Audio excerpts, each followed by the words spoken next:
Let's get it, 580 Sports Talk, live and direct on a Tuesday afternoon. A sunny one in the capital city. We're high up on Huntoon Hill on the sports voice of Kansas, 580 WIBW, FM 104.9, online, worldwide at 580WIBW.com, and in living color on our YouTube stream, our YouTube channel, 580 Sports Talk. You can also catch our video stream on our Facebook page, WIBW News. Two-man game today. I'm Dan Lucero. Brendan Dworzinski is with me. Just the two of us for the next 3 hours. We can make it if we try. Taking you up to Royals baseball. Another 6:40 first pitch. So another 6 o'clock pregame on the Royals Baseball Network as the Royals try for their first 3-game winning streak of the young 2025 season tonight. After a 4-2 victory over the Minnesota Twins last night, they go for a win in game 2 of that 4-game set at the K tonight, sending their ace, Cole Reagans, to the mound against Minnesota's top arm, Pablo Lopez. Again, pregame coverage when we're done, 6 o'clock. And the first pitch tonight from the K at 6:40. Plenty to get to over the course of these next 3 hours. How many of these 3 hours do you want to spend talking about your favorite basketball team? We've already got questions coming in hot and heavy in the YouTube comments about the Nuggets. I was hoping 0 minutes. Okay. I was hoping that today that this would be a nice distraction from the shocking news earlier today that the Denver Nuggets had fired head coach Michael Malone and general manager Calvin Booth. To answer Ryan's question in the YouTube comments, and Ryan, thank you for being with us today. Why did Michael Malone get fired? Sometimes the message stops landing in the locker room, and it has happened to better coaches than Michael Malone, and it had very obviously happened to him. The vibes were so bad the last 4 times out for the Nuggets that this was the only button they could push to try and make a championship run this year. Otherwise, they were going to be done. And they might even have been done in the play-in. Like, that's how bad things were. This was the only attempt at salvaging that. I obviously feel bad for you and your favorite team, although I do kind of like that now that the NBA has decided, like, we can just trade superstars for no good reason, that teams will just do whatever they want whenever they want. I kind of like it. Like, it's just total chaos nonsense at this point. I guess it's tied for the latest firing in a season in NBA history. The Nuggets have only 3 more games to play, and they're going to do them with an interim head coach and no general manager, I guess, which nobody's sad about that particular development. Let me just say that. Hunter Tyson, really? $10 million to Dario Saric? $32 million for Zeke Naji? Really? Will the new guy trade Christian Brown to the Bulls? I hope not. Oh, Christian Brown never goes anywhere. I want them to retire his number someday.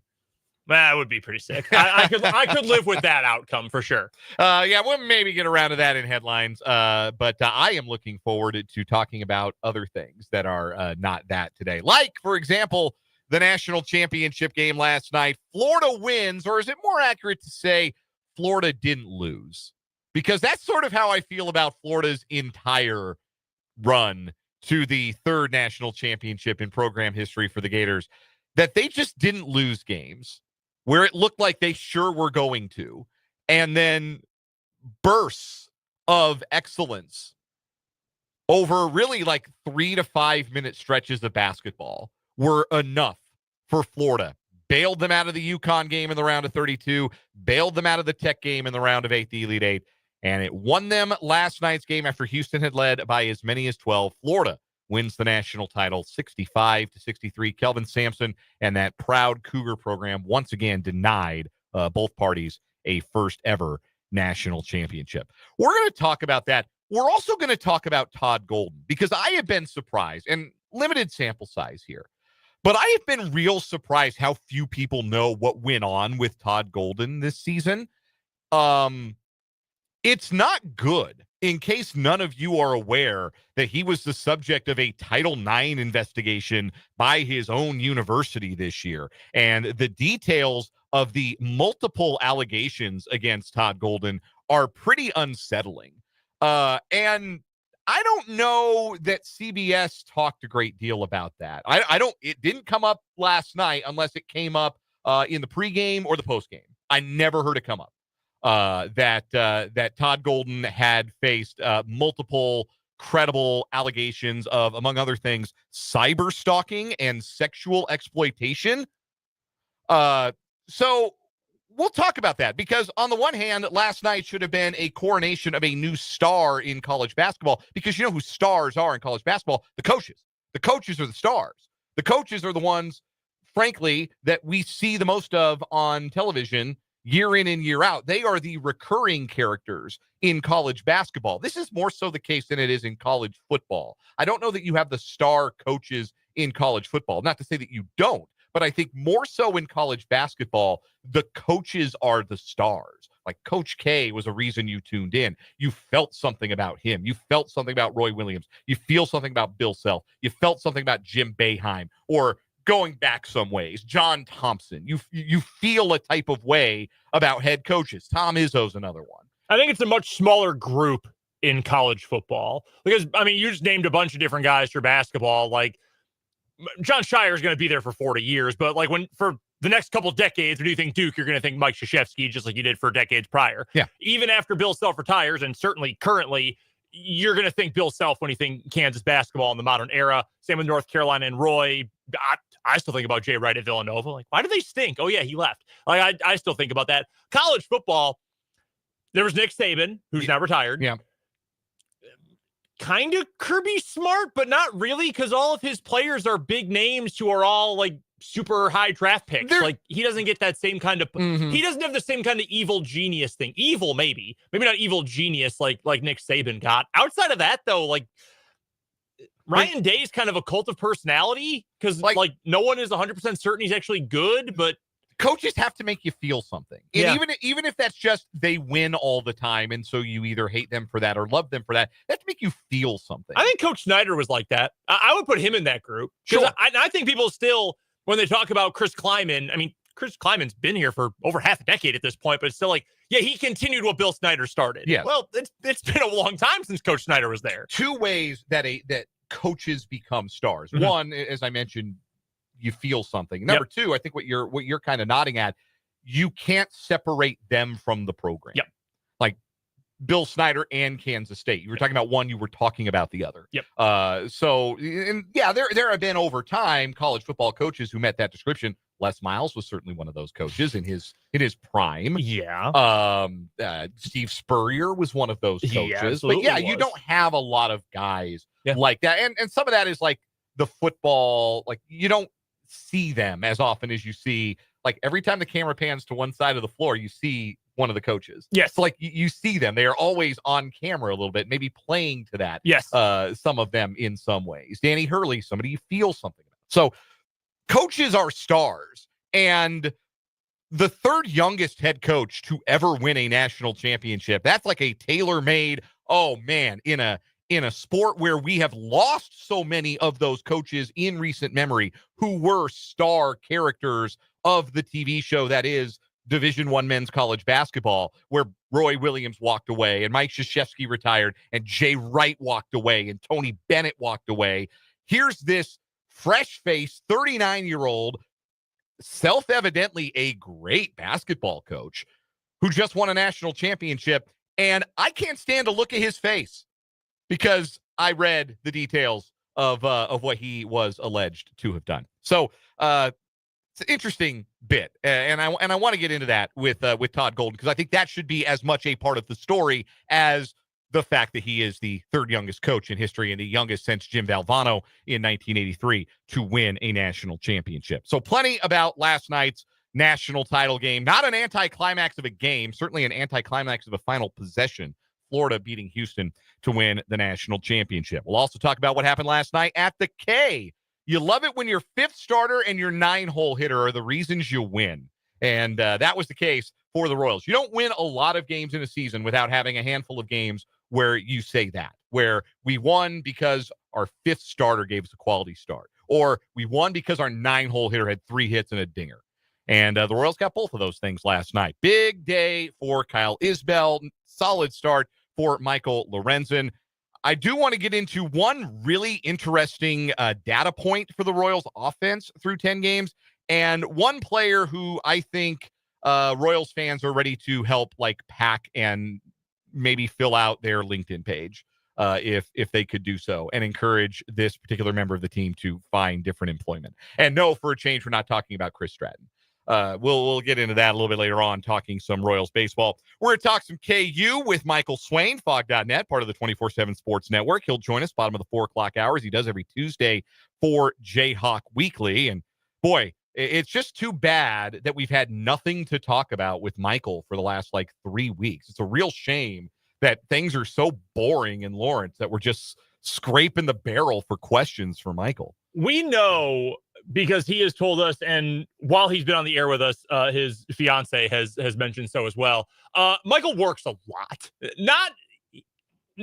He goes to bed early, but I believe he also wakes up very early. He's a little bit of a workaholic. He busts his ass to get the scoops and the inside info. The last couple of weeks, I can't imagine he's had more than 8 minutes to himself per day. He is grinding to get some of this info, and we appreciate that, and we appreciate he'll join us in a little bit. Yeah, we look forward to talking to Michael as we always do. Again, that's at the bottom of the 4 o'clock hour. Plus, all the things you come to know and love from a Tuesday edition of the program. Our 580 Sports Talk headlines at the top of the hour. Another round of What Is Wrong With You. We'll do Random Question Tuesday later on this hour as well. Plus, we want to hear from you throughout the show today. Shoot us a text. The text line is open, 785-272-9429. That's 785-272-9429. You can also comment if you are watching on our YouTube channel, 580 Sports Talk. Again, is the name of the YouTube channel. That's real easy, right? 580 Sports Talk. Look for us over on YouTube, on the web browser, the mobile app, and there is a live chat function that while you watch the show, you can interact with your hosts, me and Brendan today. You can interact with your fellow listeners as well. A good afternoon to Mark H. and Ryan, everybody else who will tune in with us today here on 580 Sports Talk. Florida 65, Houston 63. Florida national champions of college basketball for a third time.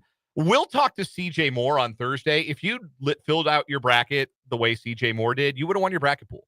CJ Moore tried to give his game from start to finish. He tried to give his game, and I don't know why I didn't listen, because he is the ball knower of ball knowers as far as we're concerned here on 580 Sports Talk. He was on it from the very beginning of the bracket reveal. All 4 1 seeds in the title, in the final and Final Four, and Florida winning the whole thing. If you'd have filled it out like that, you probably would have won your bracket pool. Florida wins the national championship, but I want to talk about the team that lost the national championship, because they lost the national championship. Let's make no mistake about this. Houston had a 12-point lead with 16 minutes left to go in that game, and then they choked. They choked the game away in the final 2 minutes. They ran nothing coherent offensively with the game on the line. Their final 3 possessions were hideous. They could not get a shot away on their final 2 trips. They turned the ball over more in the final 3 minutes and change than they had in the first 36 minutes of the basketball games. 2 of their 3 top guards, Milos Uzan and Emmanuel Sharp, were both terrible. They both combined to go 1 of 11 from three-point range. Uzan couldn't do anything right all night. Sharp had the ball in his hands with a chance to win the national championship. And look, credit to the contest. Nothing happens in a vacuum. Nothing one team does happens without the influence of the other team on the court. That's how basketball works. For every action, there's an equal reaction. Isn't that how that works? That's science. That's physics. Every action has an equal and opposite reaction. I don't remember what law that is, but it's one of Newton's laws, I think. Sure. But I'm going to tell you something, man. If you went and checked my transcripts right now, you'd vomit when you saw my science grades. So I'm not going to profess that I know that for sure. I know that's something. I don't know what that something is. I squeaked out a 3 on my AP chemistry test as a junior and never took another science class in my life. I hated them. Anyway, so I don't want to diminish the role that Florida played in putting a stick in the bicycle spokes of the Houston offense down the stretch. But Emmanuel Sharp had the ball, 5 seconds left, from deep, but he's comfortable shooting from there, which if you watched any Houston basketball all year, and he pulled up. He crapped out of the shot, and he let the ball bounce next to him as the national championship piddled away. A terrible, terrible way to end what was otherwise a magical run for Houston. I think one of the things that I look at from the game, beyond the fact that Houston choked on applesauce in the final 3 minutes, the basketball game that we watched in the second half was a very different basketball game than the one that we watched in the first half. And I think that was really unfortunate. I think that was a byproduct of the officiating. This is not me saying that, the refs cost Houston the game, but there's no denying there was a tighter whistle in the second half. And more specifically, there was a tighter whistle in the second half after a technical foul was issued to the Florida bench. I think the foul count at that point was something like 5-0. Might have been 5-2 at that point. Florida had been called for more fouls. It was 16-3, the foul differential on Houston the rest of the way. And Javier Francis got in foul trouble, and JoJo Tugler got in foul trouble. So Houston had to play a little smaller, and they're already kind of small. And against Florida's length and size, that was helpful for the Gators in rallying back from that 12-point deficit. And Florida did this 3 times in the tournament. I thought they would lose to UConn. I thought with 3 minutes left in that game, UConn was going to beat them. I thought with 3 minutes left in the Elite Eight, Texas Tech had been the better team and was going to beat them. And I thought Houston was going to win this game, and certainly thought with 16 minutes left they were going to win that game, even with about 3-4 minutes left. Still thought Houston was going to win that basketball game. Florida won every single one of those games. And I don't know how to give appropriate credit for that, because at least with the first 2 comebacks, you can say, man, Florida put on a shot-making display in the final 3 minutes. Walter Clayton went nuts, or it was Hawk who hit the 2 big threes, I think, in the UConn game. And Clayton went nuts in the second half against Tech, and he's the one who made the hard shots and brought him back, and he's the one who brought him back and dragged him across the finish line when they rallied against Auburn in the Final Four. Last night, Walter Clayton looked like he didn't want any smoke at all from Houston, to the point where you can keep him as an NBA prospect if that's how much he's going to shrivel up against some grown man defense in a national championship game like Houston was throwing at him. No thanks. I'm out on Walter Clayton. Well, he won't have to worry about grown man defense playing a regular season NBA team. Regular season. Yeah, that's a good point. But like, they didn't get anything from their best guys. Like, I'm trying to think last night, like, Will Richard played well. Will Richard was the only reason they were within shouting distance at halftime, and that it didn't get to be like a 20-plus point Houston lead at one point. So he played well. Hawk made some plays in the second half. Clayton had the big 3 to tie it out of a timeout, couple of big and ones. But like, who played well? Like, who played great for Florida last night? What was the tipping point? What is the takeaway from Florida's performances in this tournament? And for me, the broad takeaway was, they made fewer mistakes. They were in position to benefit from Tech missing a pair of one-and-ones and falling on their face late. They were in position to benefit from Houston forgetting how to run offense in the final 2 minutes. I don't know. I'm being a hater. I mentioned yesterday, I didn't lose a lot of money on Houston, but I could have won a lot of money on Houston that I didn't win. And I'm not over it still 18 hours later, obviously. And I'm being a hater. But I was just so unimpressed with that Florida team throughout the tournament. And even last night, I'm like, that team is the champion of college basketball? That's kind of what Florida was all year, because for a lot of the season, and I can't tell you that I watched every Florida game. I watched what I could. I always watch as many games for as many teams as I can, but I didn't watch every single game. But all year, there was so much talk about, how good the SEC was, and it was. And Auburn was the best team in the SEC for the majority of the year, and they deserved the number 1 overall seed, but it was Florida. It was Florida. It was like, this team is really good. Watch out, because they've got everything you could want. And when I watched them, I thought, yeah, they're good. Like, they won a bunch of games by a lot of points, but I never was like, yeah, man, they like really killed that team. It was more like, oh, shoot, yeah, they won by 15, huh? Oh, okay. Like, I know this is not an apples to apples comparison, but, I think about our local program, our D2 team, Washburn, who I, call all the games for. Like, if they beat you by 15, you were going to know that you got beat by 15. Like, they were going to just run you out of the gym. Florida won a lot of games. Like, oh yeah, like, I guess Clayton had a good game, or, so-and-so had a good game. Like, okay, they shot it really well, I guess. I thought they won by like 6, not by 15 points. They just kind of did that throughout the year. I think last night was a great example of Houston kind of running out of gas. I think that it was another example, and maybe I should have given more credence to this. There's a lot of data out there that teams that win in the NCAA tournament, either on buzzer beaters or otherwise miraculous comebacks in the final minute, almost always lose the following game, because it's quick turnarounds all the time. First round to second round, it's just 2 days. Sweet 16 to Elite 8, just 2 days. Final 4 to title game, just 2 days. And there's a lot of emotional and physical energy that you expend with those comebacks. It can be hard to follow that up just a couple of days later. It looked like they were just fried. I don't understand some of the coaching at the end of the game, some of the decision-making, the play calling. like if I'm Kelvin Sampson, who I told you I think should have won Big 12 Coach of the Year, I would have voted him second for National Coach of the Year. If I'm in the huddle and I'm telling everybody, here's what we're going to run for the final play of the game, I am staring LJ Cryer right in the eyes and saying, you are not giving this ball up. We brought you in from Baylor for this moment. You are a shooter. You are a scorer. You're a really good shooter and scorer. You are the best we have. I don't care if the dude in front of you is 7'11". You shoot the ball here. This is why you are a Houston Cougar. Do not pass it. And great, I'm not a basketball savant by any means, but that's how I would have handled that situation. Obviously, it goes differently. Didn't love the execution. I thought that was even worse than the play calling. Again, I think they just kind of ran out of gas. I do disagree, though, about this being one of the more unremarkable runs to a tournament. If you want to say teams, that's fine. I mean, they had 4 monster comebacks out of their 6 wins. Difficult comebacks, 2 of them from double digits.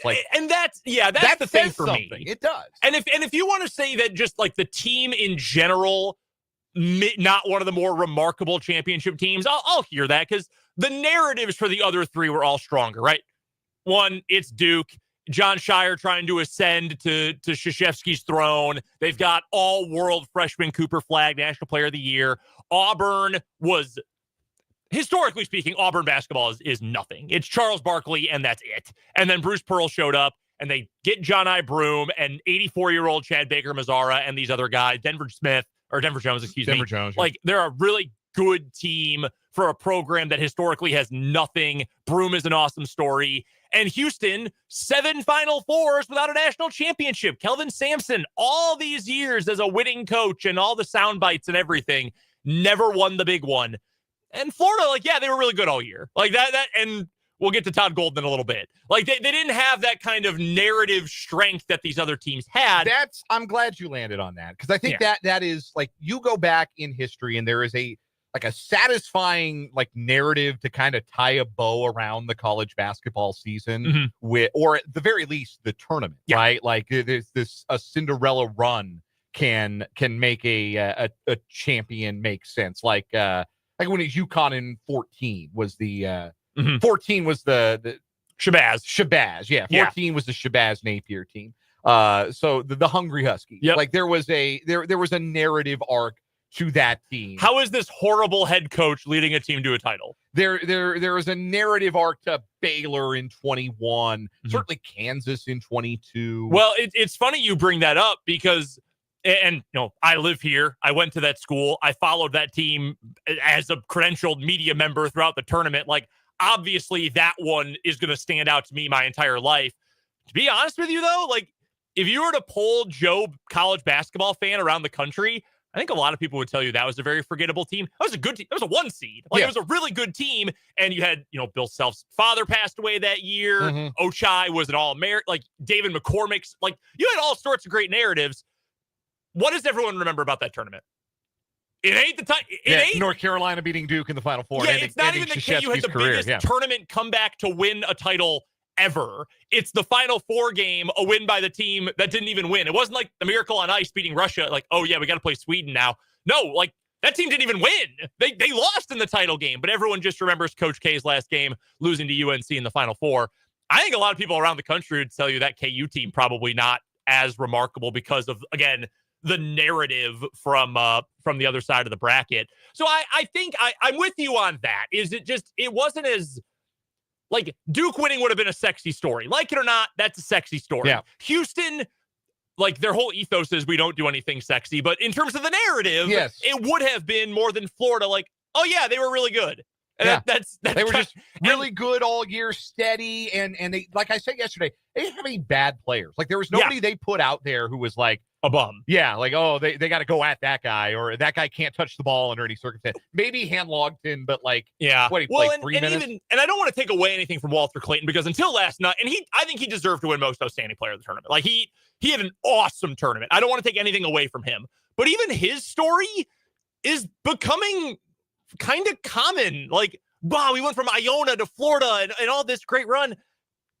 Almost every team has that guy now. Like, John I. Broome was at Morehead State and then came and could have been, if he stayed healthy, in the running for National Player of the Year this year. So even the like cool, unique superstar story is not that unique anymore. So I totally see where you're coming from that perspective. We'll take a quick timeout. The other reason that the Florida narrative is not super satisfying is because Todd Golden is alleged to be in a real perv. And I am amazed how few people know about this. So we're going to discuss this on the other side. We're going to talk some Royals later on in the program. We got Random Question Tuesday coming up. Michael Swain for Jayhawk Weekly. Jam-packed show today. Glad you're aboard. 580 Sports Talk.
.334 on 580 Sports Talk.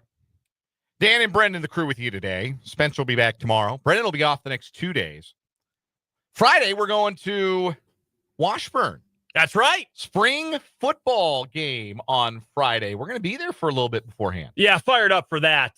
First time in a while, they're going to be doing a real 4-quarter scrimmage spring game.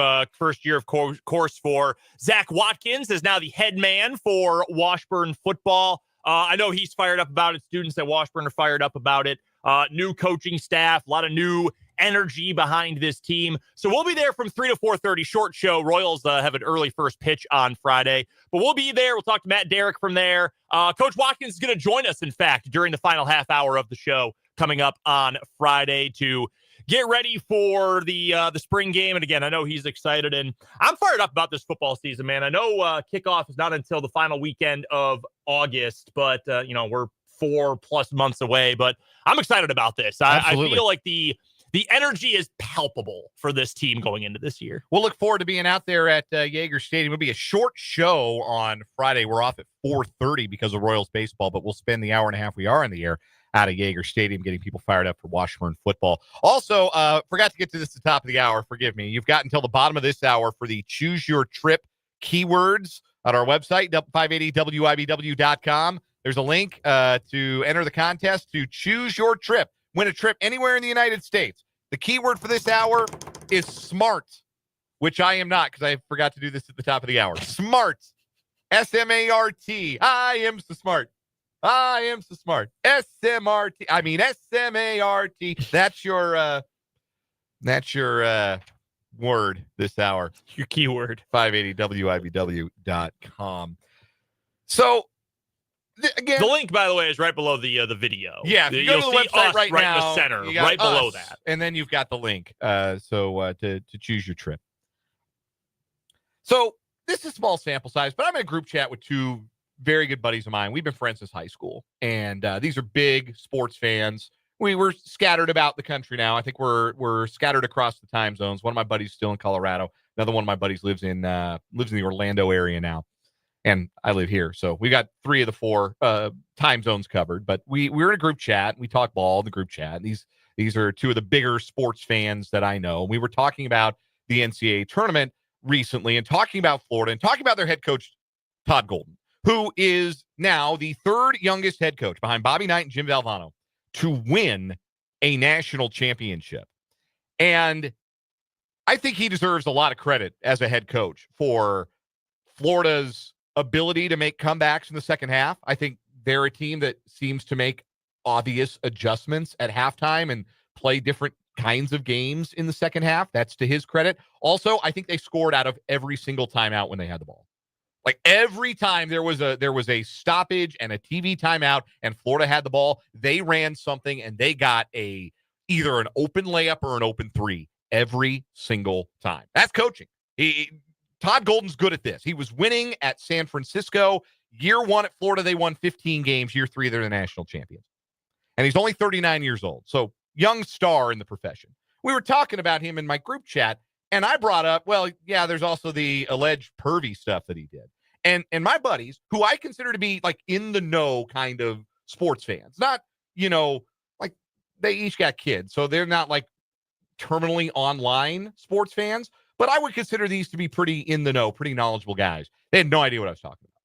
So in the event that you don't know what I'm talking about, Todd Golden was accused by multiple people of behavior including sexual harassment, sexual exploitation, stalking, and cyber stalking. A formal complaint with the Title IX office at the University of Florida was filed on September 27th of this past year. The complaint was made public November 8th after the school student newspaper at the University of Florida reported on the findings, in which multiple women lodged accusations against Golden of sexual harassment and stalking, alleging that over the course of the year, he made unwanted sexual advances on Instagram, requested sexual favors, sent photos and videos of his genitalia while traveling with the team, as well as multiple occasions of stalking. Now, on January 27th of this year, Florida announced that after dozens of interviews across several months, it found no evidence that Todd Golden violated Title IX and closed the investigation. That's an important distinction because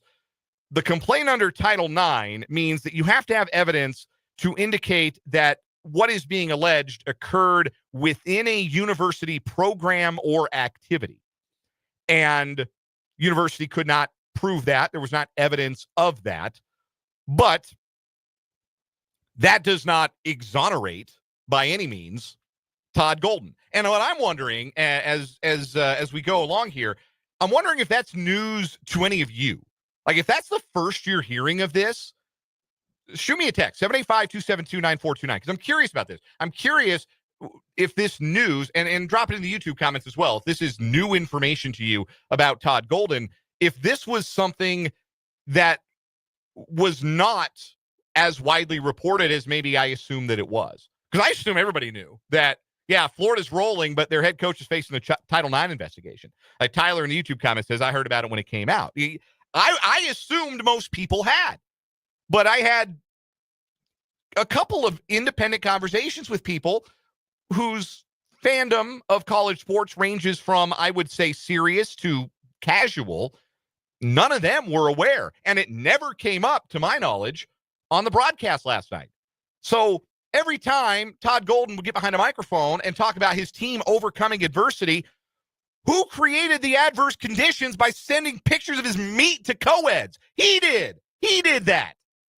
So it drove me nuts, and it made me sick to the point where I don't even like looking at Todd Golden, to be completely honest with you. I find him to be, like, repellent as somebody who, like, I don't want to see pictures of him holding the trophy. I don't. Text from 785. This is the first time I'm hearing about this story just now. That's amazing to me. And again, I know that he was cleared by the Title IX office at the University of Florida, but that doesn't mean nothing happened. That means they can't prove that it happened within the confines of a university event or a university program.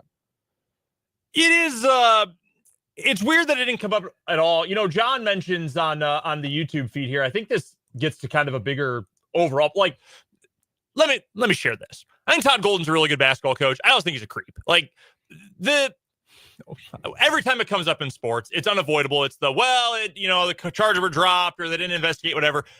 That doesn't mean I don't think he's a creep. Like, why is this getting to a point where it's even being accused? But that's to a degree beside the point here. John mentions on YouTube, I had heard that 3 of the 4 coaches in the Final Four had issues in their past, but I hadn't looked into it. So you got Todd Golden, at the very least, creepy and weird, if not, something far more sinister than that. You have Kelvin Sampson, who got in big-time trouble at Indiana, which I've got very close friends who are Indiana fans who still have not forgiven Kelvin Sampson and were very aggressively rooting against him yesterday. Although, in today's landscape, he might not have gotten in trouble at all. And Bruce Pearl, again, tremendous coach, all-time slime ball. Like, go ask fans of any program that has ever been associated with or coached against Bruce Pearl. Slime ball to the max. None of that came up. Like, I didn't hear, I watched all the games of the tournament. I watched all the Final Four, the championship game. Like, none of this came up with anyone, which I know CBS is trying to put together a product. They don't want people to tune out and go, I don't care what happened with Bruce Pearl and Deion Thomas 40 years ago. Who cares? I get it to a degree, but I almost think, like, that adds to the story of it, right? Like, all these guys had something go on in the past. Yeah, and look, again, because another commenter brings it up. Like, I'm at a point where I just kind of wash my hands of accusations unless they, go to court or whatever, because I know it becomes such a sticky situation. But it's creepy, it's weird, and it hasn't been talked about at all. Yeah, like the comment here from JB, anyone can be accused of anything. I've never been accused of cyber stalking or sexual harassment. I've never been accused. Brendan, you ever been accused of any of that? I have not. Probably, no. Cause I bet you haven't done it. I have not. That is true. I haven't done it. True. I haven't done it, so I haven't been accused of it, and I'm not going to be accused of it because I'm not going to do it. Like, you have multiple women. You think they're lying? You think there's a grand conspiracy to take down the basketball coach at the University of Florida from a bunch of Florida co-eds? Give me a friggin' break. I will say, it was kind of weird that even when this story was reported, I think it was somebody in here mentioned that they had heard it when it first came out. It didn't even get a lot of coverage after the initial report. Like, it just sort of, like, I remember I had to seek out, like, hey, what happened with this story? It really kind of got swept under the rug. It's very strange. So, that's maybe why it felt a little weird, a little unsatisfying seeing that coach and Florida raise the championship trophy last night. Also, I thought this was notable that in a sport that loves to make stars out of its coaches and its coaches' families, I don't know what Todd Golden's wife looks like. Is he married? Yeah. Oh, yeah. I didn't know that. Yeah. I know John Shire has a kid. Mm-hmm. I know Bruce Pearl is married. Yeah. Yeah. I assume Kelvin Sampson is. Yes, we saw Kelvin Sampson. Yeah, his son's on the bench. Daughter. We saw his wife. CJ Moore wrote a great story about talking to them after the Final Four game. Yeah. Over at the Athletic. Didn't see hide or hair of Todd Golden's wife. Just interesting. We're going to take a timeout. We'll come back. We'll do Random Question Tuesday after this on 580 Sports Talk.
3:48 on 580 Sports Talk. Let's lighten the mood and do a little random question Tuesday on this Tuesday edition of the show. Brendan, what you got today? What is food question, right? Or food question? Yes, I got a food question. What is the best dish that involves the worst food, or your least favorite food? Wow, that's a wild question. What's the best dish? See, if it's such a bad food, I don't want it involved in the dish. I want it gone. See, I have two easy answers here. If you've listened to this program for more than like 8 minutes, you know there's two things. Really, there's a very small number of things that I truly passionately hate in this world. Near the very top of the list, the University of Missouri, the Minnesota Vikings, carrots and mayonnaise. Carrots and mayonnaise. That's pretty much the list of like true unadulterated hatred. People put carrots in chicken noodle soup. Like, yeah, that's good. I love chicken noodle soup. There's carrots in it. I can live with that.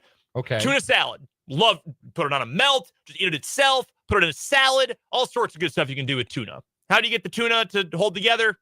Mayonnaise.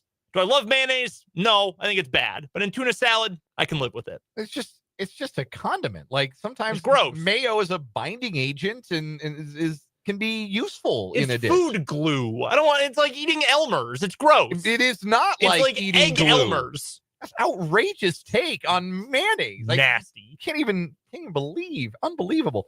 You'll put that on a cheeseburger. Just bite it. You just got white squirting all over the place. You don't like overdo it.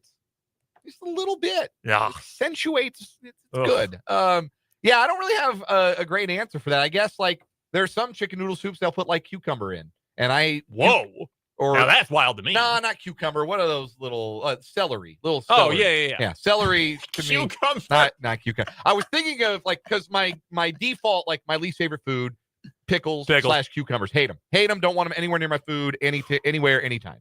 But yeah, like those little like chunks of celery in a in a like a stew or a chicken noodle soup. Yeah, I don't care for those at all. But yeah, I can eat around them. Okay, that's fair. All I ate we got a takeout the other night for dinner, and my wife had extra pickles, and I ate those off her plate. Like, oh yeah, I love pickles. All right, here's a random question for you. Right now, what is your favorite uniform in professional sports? Like maybe a team's got a uniform set that they're wearing that you really like, or like there's an iconic look. Who's got in pro sports the best looking uniform right now? Oh, best looking one right now. That's a good question. That's a really good one. There are so many that I don't like. Does it have to be like the permanent one? You can be like if there's a City Connect you really like. The Dolphins throwbacks. Dolphins, that perfect shade of teal, the Dolphin holding the football with the helmet on the helmet. Yeah, Dolphins throwbacks for me. Yeah, that's a good answer to that question. I would say that I love that the Royals have brought back like the full powder blue, but I can't give it my full-throated endorsement because of the hats. I do not like the hats. That's fair. I don't like it. But I get it. I like when they wear their 60s throwbacks with no names on the back and then the sleeve stripes. I think it's a really clean, like home white look that the Royals do every now and again. Yeah, it's a good one. I almost went with, I guess another football one. I almost went with the Raiders. Just it's perfect. Like silver, black, white accent, done. Don't do anything else. It's so perfect. I know it's the Raiders. Sorry, guys, but they look great. Vis-a-vis your question, real quick from the text line from the 615 says, don't know if this counts, but onion rings. Don't love onion, but you love onion rings. No, I get that. That's fair. Yeah, my wife would be in that department. Yeah. Doesn't like onion, but likes onion rings. Tyler says mustard in the YouTube comments. Doesn't like mustard, but maybe. Yeah, I don't really want mustard at anything either, but I'll eat. Like, they put mustard on burgers at McDonald's. I don't bother saying, oh, well, hold the mustard and give me two just give me all of it. It's fine. Vance in the YouTube comments says anything with Brussels sprouts. And John, this throws me for a loop, says mashed potatoes are gross. Whoa. John, mashed potatoes? That's a new one. Yeah, I've never heard anybody tell me that they didn't like mashed potatoes. Man, you get a gravy or a little melted butter on those things. I'll eat potatoes in pretty much any form. Here's the thing. I suck at making mashed potatoes. It's hard. I came to the game late, but I have not figured it out yet. I'm still, my technique is still lagging, to say the least. Get a little, like, the mashed red skin potatoes. Oh, yeah. Now, Mark says you won't eat anything with jalapenos. Mark! No jalapenos! Man, this is offensive to my culture. My culture of enjoying jalapenos. We'll take a time out, come back, wrap up this hour, 580 Sports Talk.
All right, we'll hear out John, the mashed potato hater, in the YouTube comments. Says it's a texture thing more than a taste thing. Prefers a boiled potato. I understand preferring different things based on texture. I'm a big believer in. I say this so often, my wife gets annoyed. I say eat with your eyes. No, that's true. And so, like last night, I made these sesame pork bowls last night with some sesame coleslaw, a little spicy mayo. Not really a mayo, like not quite an aioli. Not quite an aioli. There wasn't garlic based, but yeah, like over rice. So really pleasant. And I like to put scallion greens on top because I think, the green, a little bit of crunch for texture, but the green, it pops. It pops the dish. Eat with your eyes. My wife says, get those onions away from me. And so that's how you can tell which bowl is mine, which bowl is my wife's. I've got the greens. That exact principle is exactly why I put parsley on everything I cook. I don't really know what parsley does. I just know that if I'm cooking, I'm putting parsley on it. Everything. I need to call out my guy Vance on the YouTube. Says, I can't stand salmon. I would eat salmon every day. I love salmon. I love fish in general. I would eat salmon every day. My sister-in-law loves salmon. So good. You can cook it so many different ways. Just douse that thing in Old Bay. Oh, yeah. But coming up at the 4 o'clock hour, we'll talk some baseball. Royals 2 in a row. It's a winning streak. We'll talk next. 5A Sports Talk.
Well, let's get it. Hour number 2 of 580 Sports Talk. Hour 2 on a Tuesday. Glad you're hanging out with us. We know you have entertainment options. We're glad we are your option of choice this Tuesday afternoon on 580 Sports Talk on the sports voice of Kansas, 580 WIBW FM 104.9, online at 580WIBW.com, and live on video, our YouTube stream. You can check us out on YouTube, 580 Sports Talk, and on Facebook at WIBW News. I'm Dan Lucero with Brendan Wrzinski today, and, there have been people who say to us, man, I wish I could hear what you guys were talking about during the commercial breaks or between the hours, or wish I could hear all those conversations you guys were having. Trust me, you didn't want to hear the story Brendan just told me right before we went on the air for hour number 2. You didn't want to hear that story. It was a little icky. Little gross. Yeah, little I don't know why I felt compelled to share it, but I did. I don't either. Like, I'm thinking all this time, you're telling me a bodily fluid related story. Yeah. And not involving either of us. Not involving you. No, thankfully. I witnessed it. Yes, but no, involving a third party. It's kind of funny. Yeah. I mean, I'm sure, like, for you, it's very humorous. And sure. like I look, we're both parents now. Yes. And maybe a little more desensitized to certain bodily fluids than we used to be. Yes. Little more accustomed to seeing them on a day-to-day. My wife was FaceTiming on Sunday with her sister and had the baby on camera too. And I don't remember what her sister said about something that was kind of gross. And my wife said, yeah, that didn't really bother me. And I was kind of off camera, but I was sitting there on the couch and I said out loud, like, once you get covered in poop, nothing's really gross anymore. Like, I'm sorry to be nasty here, but like, there's a baby, there's poop everywhere all the time. Like, lots of poop. Doesn't faze me anymore. You deal with a lot of poop. The vomiting, like, spit up is one thing. It's not a pleasant thing. Like, it has a smell. Yeah. Like, it's hard to get out of your shirt if you get a lot of it on you. Yeah. But like, there have been a couple occasions, like one time Asher got sick and it was like The Exorcist. Yes. Like, he finished a bottle and I thought his head was going to do a 360. He vomited all over me. It was so bad. And those things just, don't faze me anymore. No. And that was always the thing. Like, that was one of the things when people asked me, as I was, getting older and into my 30s and wasn't married and didn't have any kids. You think you'll do that someday? And I used to joke about, if it happens, it happens. And the joke you make about having kids, hey, if I don't have any kids, at least that means I don't have to change any poopy diapers. Am I right? And that's not like the scariest thing in the world to me anymore, but it is never pleasant. Jake used to tell me all the time and told us after he had his first kid, he's like, I don't care about doing it. Like, it's my own kid. Like, they went to the bathroom. Like, you just take care of it. Like, they can't do it themselves. That's fine. But I ain't doing it for your kid. And at the time I was like, all right, man, he was right. Like, my daughter gets to go to the bathroom. Like, so what? It's not a big deal. It's my kid. Yeah. But I don't know, like, someone else, like, hey, can you do this for me? Absolutely not. I get enough poop at home. No, man, God bless the people who work at like daycare centers. Oh, God. Change other people's dirty pants. Yeah, that's a I dropped my daughter off this morning, and as I was walking past one of the rooms, I heard one of the teachers going, "You are not going to come over here and steal toys, Calvin." I thought, uh-oh. It's like 7:45. I thought, oh, Calvin's in for a rough day. Sorry, Cal. Not going to be a fun day for you, buddy. No. That was 580 Dad Talk, by the way. Still to come this hour on 580 Sports Talk. Another round of What Is Wrong With You, sponsored by State Farm agent Ryan Mo Winkle, and Jayhawk Weekly with our guy Michael Swain. Fog.net, part of the 24/7 Sports Network. We're going to talk some Royals baseball too, but I owe you a keyword for the Choose Your Trip sweepstakes much earlier than I gave it to you last hour. So here's how this works. You go to 580WIBW.com. There's a link that says listen to win a trip to anywhere in the U.S. It's on the front page. It's hard to miss. There's our video for today's show on the front page right now, and then the link. You click on the link. and it invites you to enter a keyword. And every hour there's a new keyword, and every day for the next 2 weeks there's a new keyword every hour. And you enter the keyword and you get registered to win. And it gives you a chance to, like I said, win a trip to anywhere in the U.S. I think you get to pick. I don't think it's at random. I like, yes, our contest winner. And now we're going to throw a dart at a map of the United States. And congratulations, you're going to Brainerd, Minnesota. That would actually be sick, though. You've won an all expenses paid trip to Knoxville, Tennessee. Hey, man, some people would probably love that. I would love to enter a contest like that, actually. I would be so jacked to take that trip. Bring your golf clubs. You're heading for Gothenburg, Nebraska. They actually do have an outstanding golf course in Gothenburg, Wild Horse. Yeah, I'm going to suggest this. I've got some contacts with our corporate sales folks. I might suggest that for next year's Choose Your Trip. Yeah, we choose your trip. Win a trip anywhere in the U.S., but we get to pick. Would you Welcome to Albany. We do the contest, and we get to pick. You and me get to pick on behalf of our winner. Yeah. All right, I'm going to suggest congratulations. This. You are going up the magical mountain in the Cumberlands. You're going to Monteagle, Tennessee for a week and to stay at Jim Oliver's Smokehouse and eat questionable barbecue and frog legs. That sounds delicious, man. I'm not going to lie. I'd do it. Wasn't that bad. This hour's keyword is travel. Travel, like the thing that Emmanuel Sharp almost did with the game on the line, the ball in his hands last night for Houston against Florida. I'm going to be mad at him forever for that. Really am. Travel is your keyword. Again, go to 580wibw.com and enter that keyword travel to get registered to win. It is not enter the word and you win. Enter the word to get registered for your chance to win. That keyword good for the rest of the hour. Again, it is travel, Travel. Royals winners last night, 4-2 over the Twins. First back-to-back wins of the season for the boys in blue. First time to 500 since they were 2-2. And if you're going to win enough baseball games to play more than 162 of them, you're going to have games where your number 5 starter and your number 9 hitter float you a little bit. And that's what happened last night. Michael Lorenzen, 6 strong innings, only 3 strikeouts, but limited the damage by the Twins to just 1 run on 5 hits. And Kyle Isbell had himself a night with 2 RBI, 3 hits, and his first home run of the season. I texted our guy Fulton Caster. I can't watch Kyle Isbell do anything good without thinking of Fulton. Yep, every time. Every single time. So, how many people do you think own a Kyle Isbell jersey? There are a lot. I'm always impressed every time I go to Kauffman Stadium at the variety of jerseys that are in the crowd. Mm-hmm. I always see one that makes my head spin. I remember one time I saw somebody in a Christian Cologne jersey.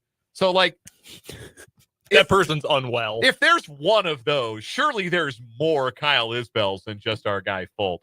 But I did. I shot Fulton a text when he hit the home run, and I said something along the lines of, hey, your agenda's going sky high. And Fulton's response was, even tariffs can't slow down the Kyle Isbell stock exchange. And he sent the stonks meme. So big shout out to our guy Fulton Caster, our old friend.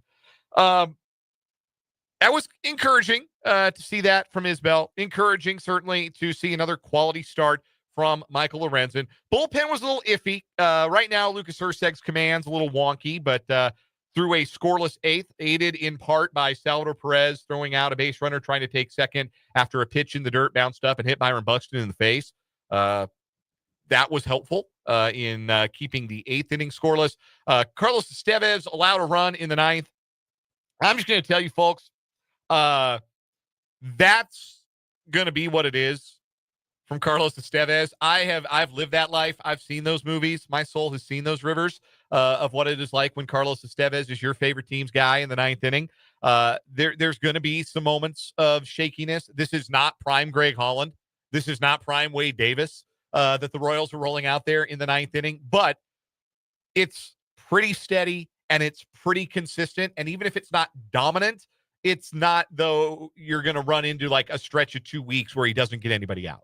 It's not James MacArthur in the 9th either. Like, it's going to be at times a little less dominant than you want it to be, but it's steady. And there's something to be said for steady in the ninth inning. And Carlos Estevez has been doing this long enough that even giving up a run, putting the tying runs on, bringing the winning run to the plate, and needing a nice play from Michael Massey to win the game, Estevez got the job done, got to do the Kamehameha at the end of the ball game, and the Royals are winners. You want to talk about the interesting thing first, or the mean thing? Do you want to be interesting, or you want to be mean? Let's be interesting first. Let's be interesting first. I saw this stat today from Mike Petrello on Blue Sky. Mike Petrello, MLB.com, known kind of as their like StatCast baseball savant guy who posts a lot of really interesting numbers, tracks a lot of interesting trends. Like I said, you could track anything now in baseball. There's just so much data. And one stat that you can track is how often does your team hit the ball in the air to the pull side? So right field side for left-handed hitters, left field side for right-handed hitters. The Royals were above average at pulling the ball in the air last year as a team. They pulled the ball in the air at an above average level last year. The league average for how many balls are pulled in the air, so that's a pop-up, which isn't a great outcome, a fly ball, and a line drive. Anything that isn't a ground ball that is hit to the pull side of the field by your batter. 17.5% of balls in play are pulled air balls, if you will. If I can borrow basketball terminology and use it for baseball here in a different context. You may. Last year, the Royals pulled 18.9% of their batted balls in the air. 18.9% of all batted balls were to the pull side in the air. This year so far, they have exceeded that by 10%, nearly a full 10%. They are pulling 28.5% of their batted balls in the air. That is way above league average. Now, why is that interesting? Well, pulled air balls are extremely valuable. Last season, if you hit a ball in the air, and we can start from this assumption that hitting the ball in the air is better than hitting it on the ground. Hitting the ball in the air is typically more productive than hitting the ball on the ground. Hitting the ball on the ground, usually an out. You need to have eyes, right? But you hit it in the air, gives you a chance to hit it over the outfielder's head or over the infielder's head and in front of the outfielder, or the best outcome of all, over the fence. So you want to hit the ball in the air. If you hit the ball in the air to the opposite field, the league over the last 3 seasons batted .319 and slugged .527. That's really good. That's kind of like what Bobby Witt Jr. did last year, close to his last year numbers, where he hit .332, he slugged .588. So not quite Bobby Witt Jr. numbers, but like that's what you would hit. That's what the league hit the last 3 years, hitting the ball in the air to the opposite field. Hitting the ball in the air to the pull side, the league batted .547 and slugged .1227 on those batted balls. So these are the most valuable batted balls in baseball, pulling the ball in the air. And the Royals are now doing it as much or more than any team in baseball. And I am certain that no team has increased their rate of pulled air balls more than the Kansas City Royals. So that's why it's interesting. Here is a totally understandable response to that early season trend. Dan, they're slugging .369, and they've got 6 home runs in 10 games. So if these are so valuable, why aren't they valuable for the Royals right now? Well, there are a couple of reasons for that. Number one, too many of the pulled balls in the air have been pop-ups so far. Too many pop-ups to the pull side. And number two, it's cold. And number three, you play your home games at a place where even if you do pull the ball in the air, sometimes they don't leave the ballpark. It's just life at Kauffman Stadium. So that is a reason why you could be hitting more of the most valuable kind of batted ball, but still not be putting up great offensive numbers, at least today. But that sort of trend suggests to me something intentional about it, that the Royals are clearly trying to hit the ball in the air to the pull side. That's where the value is. Those are the most valuable kinds of batted balls. And eventually, if you do that more often than other teams, you should expect to have better offensive outcomes than other teams do. There's also the flip side of this. If you tell every hitter, hey, just pull the ball in the air to the pull side. Well, not every hitter can do that. Not every hitter should be doing that. Maybe Kyle Isbell shouldn't be trying to do it. Or, given his home run last night, maybe he should. Maybe that's been something that has been problematic for MJ Melendez. Although, hey, he pulled a ball to the pull side in the air last night. Yes, he did. Got himself a double out of the deal. Yeah. Probably a home run in June, given warmer weather, but a double last night off the wall. So it's not Yankee Stadium home run. Yankee Stadium home run, definitely. So it's not one size fits all for every hitter, and I would caution the Royals hitting staff that it's not going to be one size fits all for everyone. But I thought that was an interesting note that the Royals are hitting the ball in the air to the pull side, appear to be doing it more often intentionally this year because they're doing it more often than they did last year, way more often than they did it last year. And eventually, you'd like to think some results will come with the most valuable types of batted balls in baseball. All right, let's be mean. The Royals have the luxury of patience, as we've talked about, in a division where, I wrote earlier today in the rundown, a division where there are no juggernauts, but boy, the Tigers look good this week against the Yankees. Looking strong. Yeah. Not hearing so much about those Yankees torpedo bats. No. As Christopher points out in the YouTube comments. Wow, as it turns out, just being good or being bad matters more than the bat you use. Yeah, no kidding.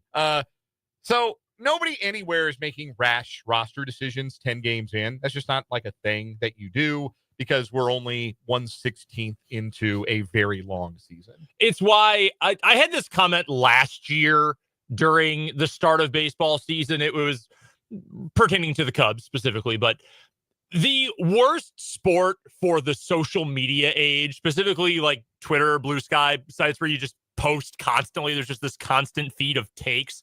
The worst sport for it is baseball. Yes. Because, yes, 10 games in, that is 1/16th of the season. Imagine having a final conclusive thought about the Chiefs after one game. Yeah. I mean, yes, this is it. We have determined, and now the 17-game schedule, it's 5 minutes left in the fourth quarter. And you're like, this is it. I've made my full season determination about the Chiefs.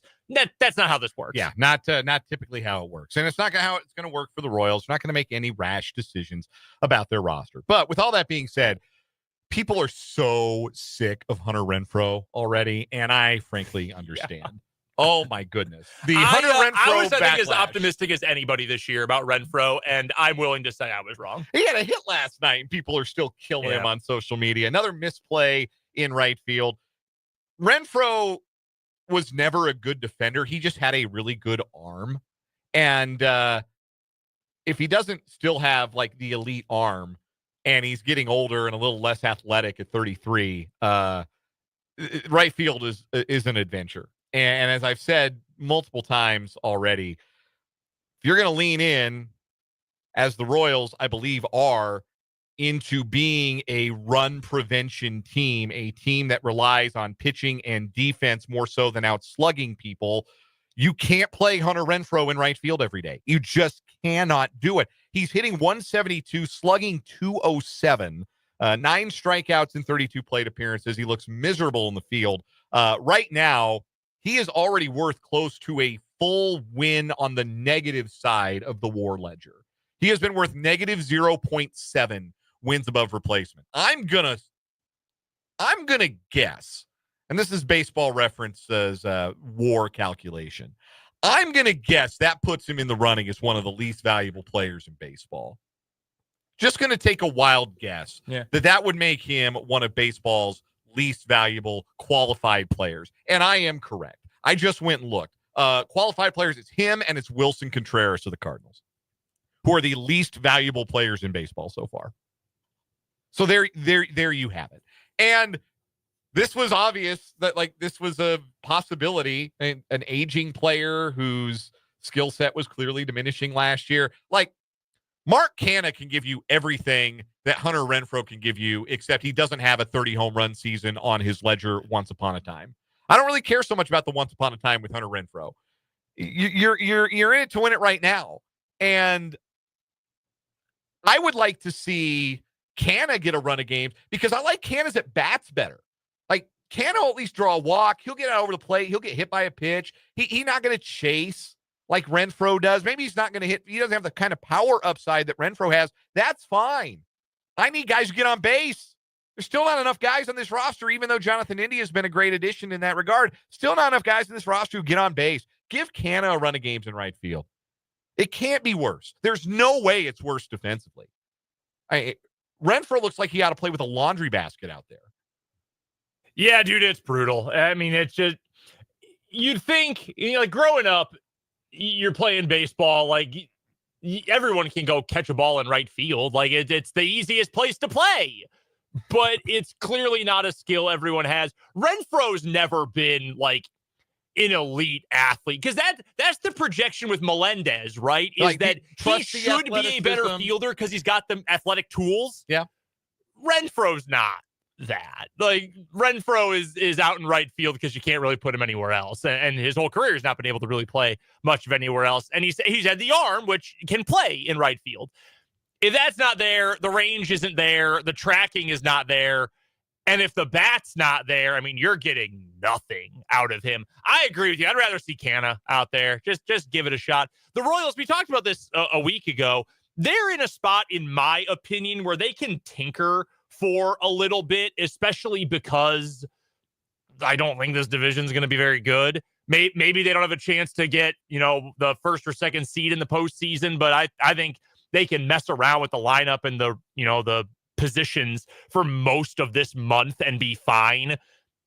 Just keep throwing stuff at the wall until it sticks, man, because there's no point in throwing zeros out there. Even if you've got 4 potential zeros, why not? Or, net neutral or whatever, just try them all. Maybe something ends up being a slight positive. Maybe you find out, wow, Mark Canha is horrible, we really can't play him, and then you can move on. Just it's worth it if you're the Royals, I think, to try things at this point, because it's not like you need to try with your core. Those guys are good. From my lips to Matt Quattro's ears, apparently, Mark Canha in the lineup tonight in left field batting 6th, MJ batting 7th. He's getting the nod in right field. Real quick, a note on MJ. We weren't even giving him enough credit for that double last night. Even with the weather, that would have been a home run in 23 out of 30 ballparks. Yeah, man, he got a hold of it. I thought it was gone off the bat. 100 miles an hour off the bat. Didn't quite work out. Quickly, before we get to a break, a question from Cody in the YouTube comments. Welcome, Cody. Why not go with Lucas Erceg as the closer instead? I will say this to just jump the line real quick. I am with Cody. That's what I wish had happened at the start of the year. I get why, because Estevez, like, as much as baseball has changed into now, like, closer is different. Maybe fireman is more important than closer. Fireman, the guy who puts out the little fires, like what Erceg was last year. Estevez is a closer. Estevez, excuse me. So I get it. I'm with Cody. I would have put Erceg in that job because he was so good last season. I would have had it be his job to lose. Yeah, I understand that, and I think it's about having Erceg in a role that he's comfortable with, where Estevez has never been that guy who's real flexible with where he enters the game. Like, I'm going to bring him in the 7th, or I'm going to bring him in the 8th. I like Erceg, your best guy. Okay, well, maybe the most important outs of the game are in a 1-run game in the 7th. Let's go to our best guy to get these outs right now, because maybe Bobby Witt Jr. hits a grand slam in the 8th and the game gets out of hand, then we don't need to use Estevez or anybody good, because we got a 5 or a 6-run lead now instead. Use the best guy for the most important outs, whether that's in the 7th or the 8th inning. Use him to go get the toughest guys. Like, I see the vision. I like it. So far, it's worked. No need to mess with it for now. We'll take a quick timeout, come back with What Is Wrong With You on 580 Sports Talk.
What is Wrong with You is sponsored by State Farm agent Ryan Mo Winkle, Mo Winkle Insurance and Financial Services. Visit his website at ryanmowinkle.com. That's MOHWINKLE. What's up, Mo? See what Mo can do for you. What's going, man? Our current champ, the Taco Bell toker, guy in broad daylight who was gone off of something, fell asleep in the Taco Bell drive-thru in Florida. We have two new Florida stories today. Brendan, I'll let you go first with yours. All right, so this story is courtesy of our guy, Spencer Dupuis. A Florida man is accused of stealing a Cybertruck during a test drive last month and then returning it to the dealership at a later date to retrieve his belongings. Dexter Smithen allegedly went to a Tesla dealership in Tampa on March 26th to test drive the Cybertruck Cyber Beast. Smithen gave the sales associate his driver's license, which is confirmed to be his, signed a test drive agreement to return the truck within 30 minutes of leaving, which he did not do. Attempts to reach him through the number he wrote on the test drive agreement were unsuccessful. He was then emailed demanding return of the Cybertruck. A different salesman used geolocation to track the truck all the way on March 31st and told deputies that Smithen had taken it to a Home Depot, parked it, went inside the store. That salesperson took cell phone video of Smithen walking in the parking lot before recovering the Cybertruck and reporting the crime to HCSO. So they tracked him down. Sure. Yeah. He's at the Home Depot. Let's get him. He's been charged with grand theft of more than $100,000. Well, they tracked down the car and they took the car back. And then on Tuesday, he came back to the dealership like, hey, I want my things back. I left some things here. Nah, brother, you got to charge those to the game.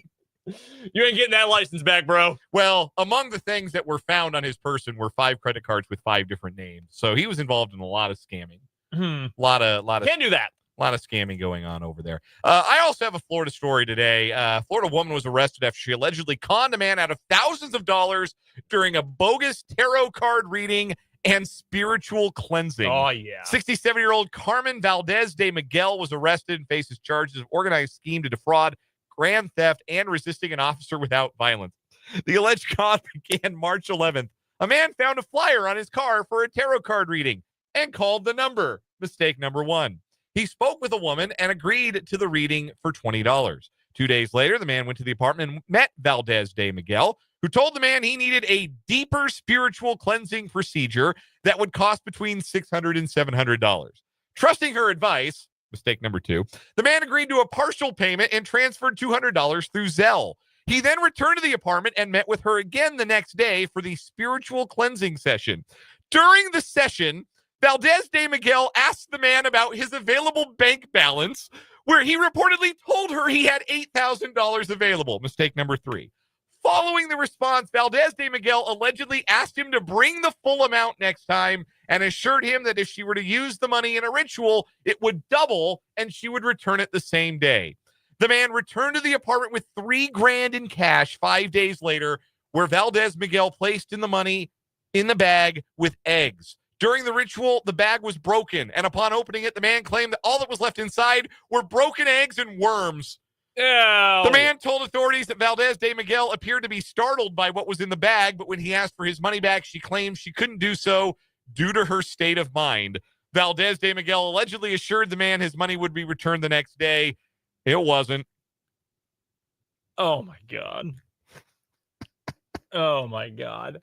Look, all right, I'm voting for this one. Here's another thing I hate. I was telling you things I hate, like actually have hatred for in my life. Carrots, mayonnaise, the Minnesota Vikings, all that. Worms. I can't. I cannot do worms. Gross, awful, demon spawns. No, that alone gets this to win for me today. This whole thing is nonsense. Bro, get a grip. Man, this isn't quite to the monkey man scam, but it's close. If you let me put this money in a bag with some eggs, I promise you it will double. What an investment. God. Man, what happened to parlays? Like, yeah, at least you have a chance there. Yeah, give me a 6-leg, no-run first inning parlay. I'm not putting my money in a bag with eggs. All right, I'm going to give this one the daily and weekly win. Yeah, me too. That's our new winner on What Is Wrong With You, sponsored by our buddy Mo. Ryan Mo Winkle, Mo Winkle Insurance and Financial Services. Michael Swain joins us next on 580 Sports Talk.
Michael Swain of Fog.net and 24/7 Sports joins us on the Fleming Place Wine and Spirits Hotline today and every Tuesday at this time here on the program. He covers the Jayhawks, again, Fog.net, part of the 24/7 Sports Network. And Michael, lots to get to. Let's get right into it. At what point did it start to feel possible that Flory Badunga was going to stay a Kansas Jayhawk after all, which is the outcome of that particular transfer saga? Flory over the weekend announcing he'd return to KU. At what point did that feel possible?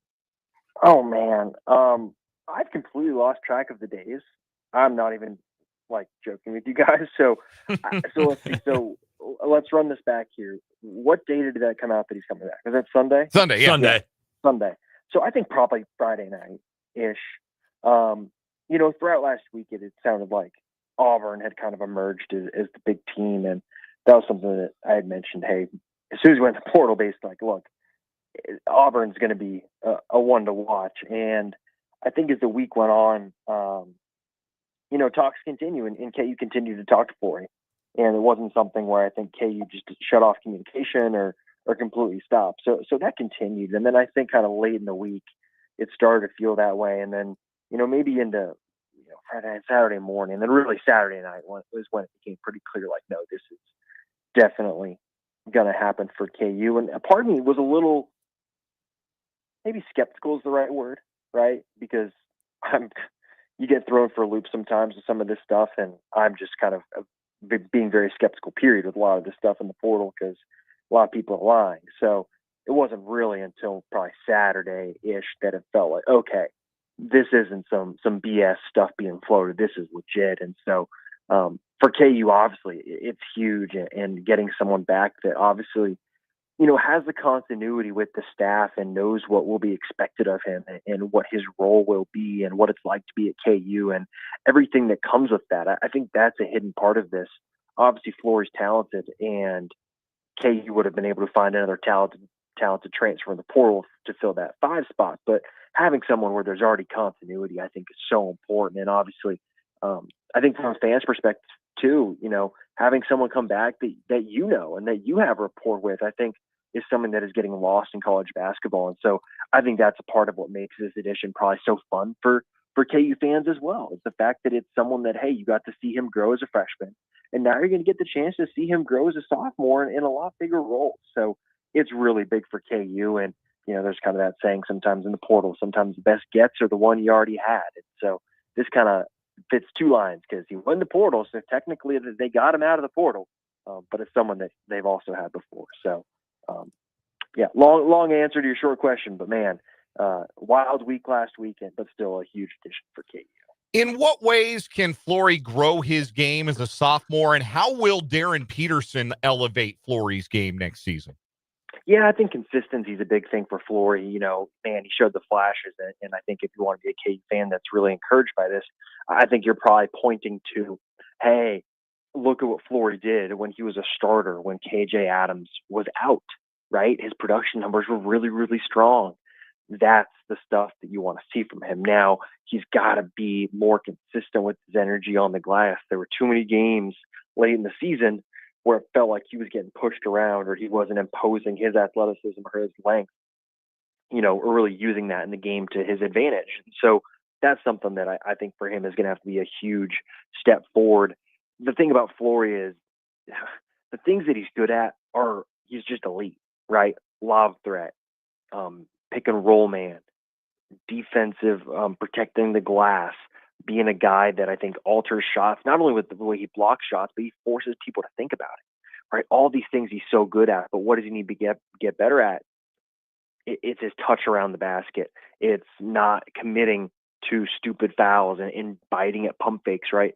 And some of those things are going to be really important for him, right? You can't have Flory committing 2 silly fouls in the first 5 minutes of a Big 12 game because Flory, for lack of a better term, is an expensive player. And because you have an expensive player means that backup is probably not going to be also an expensive player. So the level of player you might have on your bench isn't going to be at the same level as Flory. And so there will be a drop off. And so it's so important, I think, for him to just develop that consistency to where he can play 30 minutes, 28 minutes a night consistently. That's going to be a huge, huge area of growth for him. Michael Swain is our guest. He covers the Kansas Jayhawks for Fog.net, part of the 24/7 Sports Network. He joins us every Tuesday at this time on the Fleming Place Wine and Spirits hotline for Jayhawk Weekly. If you're not a VIP over at Fog.net, you are missing out on all of the great reporting into what's going on with all things KU athletics, basketball, and football as well, with spring practice underway. Michael, let's get to some of the other guys who are joining the Jayhawks that we already know about for this coming season. We'll start with Jaden Dawson, the former Loyola Chicago Rambler, who commits midway through last week. First transfer portal addition of the year for KU. What is Kansas getting in the rising senior wing, Dawson? Yeah, I think he's someone that maybe you think back to some of the older teams in terms of the type of player. You know, he's a solid three-point shooter, but he's not someone that's just going to go light you up and shoot 40% plus, you know, from three, right? He's not Zeke Mayo in that regard, but he's a tough basketball player. That's something that, you know, you hear from people either that covered Loyola Chicago in terms of, you know, around the team or just people that watch a lot of A10 basketball. He's a tough kid, and he does a lot of extra stuff that maybe isn't going to be stuff that gets picked up on a box score or a stat sheet. You know, he does a really good job of guarding. He does a really good job of competing. And I think right there's that dunk clip that was going around of him really attacking the rim. He is not someone that gets to the rim a ton, but when he gets there, he does not play like someone that's afraid to get to the rim. You know what I mean? It's not something, again, that he does a lot, but he's not afraid to go and do it. I think that's such a huge key piece. And I think you just look at him too, and physically, he is a guy that is not going to get pushed around. And I think if there's one thing you could say about KU last season or even the season before that, man, sometimes in some of those tough road games, you could look at the games at Houston, even to some degree, maybe at a team like Baylor. You know, KU just either couldn't match the athleticism or got pushed around if you're talking about Houston. And I think someone like Dawson can help you get back to some of those gritty, tough self teams that I think you saw a little bit more maybe 3, 4, 5 years ago or longer. So I think he harkens back a little bit to the what Self, I think, has recruited to do for a long time and maybe slightly got away from in more recent years. Trey White is a name you turned us on to last week, Michael. This is why we bring Michael on the show, because he's got all this insight for us. Told us about Trey White, formerly of a handful of different places, USC, and then Louisville, and most recently Illinois. We know there's a good relationship between, well, Trey White and KU. He committed to the Jayhawks when he was in high school all the way back pre-COVID in 2019. Brad Underwood's got a good relationship with Bill Self. That probably didn't hurt as well. I love this addition. I like White's game a lot. Feels like a guy who can make a big impact without needing to be a ball-dominant player at the 3 or at the 4. What about his game do you think really appealed to Bill Self and this coaching staff? Yeah, I think it's some of the stuff you just talked about. You know, when you've got a guy like Darren Peterson coming, you know he is going to have the ball in his hand. I was joking with someone today, like, he's going to have like a Russell Westbrook, OKC Thunder MVP season type of usage rate next year. He just is, because that's how good he is. And he's the type of guy that you're going to want the ball in his hand. So how do you build the team around that, right? You get guys like Dawson and guys like Trey White who don't need the ball in their hand. They can handle it fine, right? You go look at the numbers for Trey White as a ball screen handler. He does perfectly fine. It's just not something he did a lot of at Illinois. And I think the thing that I love about this addition is all you're asking him to do is what he did at Illinois last year. You're not asking him to be someone that he's not. We saw that last year with someone like A.J. Storr. He was who he was at Wisconsin. KU asked him to try and change. That did not work. Can you find guys that were in a specific role at an old school? Can you ask them to fill that same exact role while maybe growing in an area or two? And I think that's something that I look at this Trey White edition. He's a great off-ball cutter. That's going to fit really well with the amount of space that's going to be created by having someone like Flory and having someone like Darren who can run pick and rolls all day. He's a decent three-point shooter. He's average. But the thing about it is he's improved it every single year of his college career. That tells me he's someone that really does work on his game. You can look at college basketball players. If they have a good stroke and they're not improving the three-point percentage, where is the work ethic to get it better? And Trey White has improved that year over year. That's really encouraging. So I just look at this addition, and it seems like a seamless plug-and-play guy. You can play him at the 4, you can play him at the 3, and it's the right type of player for Bill Self. He's tough, he rebounds, he cuts, he moves, he does those things. And I think that just makes this such a slam dunk addition in my opinion. And look, I don't think he's going to go out there and average 12, 13, 14 points a game. I think he's going to average probably 10 or 11 points. And I think, you know, 6 to 8 of those points are going to come off of him cutting hard a couple times a game and getting those opportunities. So I don't think this is one of those that you're looking at this and saying, hey, he's going to be your second leading scorer or he's going to be second team all Big 12. But I think he could very easily be one of the best role players in the Big 12. And you need those types of players to have a successful team. I love the approach KU is taking in the portal, and it helps to get Flory back. Obviously, because he's got the star potential. You've got a star, in Darren Peterson. Be intentional. Get guys who can play both ways, who are going to make an impact without having to be ball dominant. A more intentional approach, it feels like. Love how Bill Self's building the team through the portal. So with all of that in mind, then, Michael, if KU, with the majority of its resources it has left, NIL, revenue share, whatever, that's a whole mess in and of itself.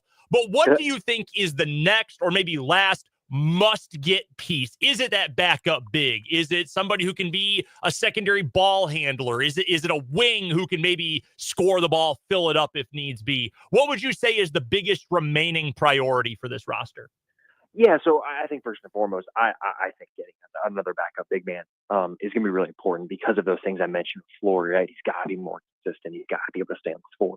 So you need an experienced player that can be a reserve big man. And, you can look at across college basketball, and I think there are going to be some guys in the portal that KU can work with and do a good job with and aren't going to break the bank. And that's going to be the really important thing here is that, Darren Peterson isn't cheap, guys.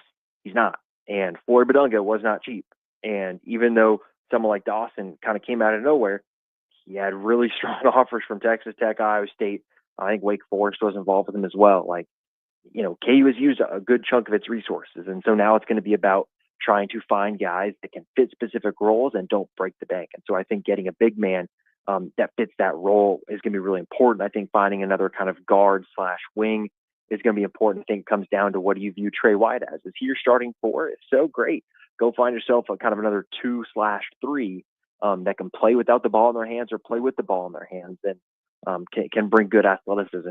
Someone like Council from St. Bonaventure, someone that, Eric Bossy turned people on to last night. I think that's a name to watch right now. Obviously, Kean Evans from Colorado State is a different type of profile player. Not necessarily sure how far that one is going to go as things continue, but I think getting that type of guard is going to be really important. So I think right now, those are the two big spots. And then after that, it's going to be probably filling out the roster with really inexpensive players who are maybe more willing to buy into a bench type role and be a part of a team that wants to go compete for some of the biggest things in college basketball. Michael Swain covers the Kansas Jayhawks for Fog.net, part of the 24/7 Sports Network, and joins us every Tuesday in the Flame Place Wine Spirits Hotline for Jayhawk Weekly. Michael, always a pleasure. We love having a bunch of stuff to talk about with you. We'll do it again next week. Awesome. Sounds great, guys. Talk to you then. That is Michael Swain. We'll take a timeout, come back, wrap up this hour. 580 Sports Talk next.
Wrapping up this hour of 580 Sports Talk. Mel Kiper's got a new mock draft out. Has the Chiefs going with Josh Simmons from Ohio State, offensive tackle at 31. You like the pick, Brendan? I do. So I think the write-up here is especially intriguing. And I've read the same thing about Simmons. Kiper says, if Simmons didn't injure his knee last October, we might not be having this conversation because his projection might be closer to the top 10. He's got really good footwork and power, gave up just 1 sack in 19 career starts at left tackle, hadn't given up pressures in 6 whole games before he ended up getting injured. I do like this pick. You've got some concerns about the injury because, knee injuries for tackles, that's concerning. Donovan Jackson, who replaced him at tackle, I actually saw in a different mock draft from The Athletic as a target for the Chiefs in either the first or second round. Saw that yesterday, getting ready for mock draft Monday.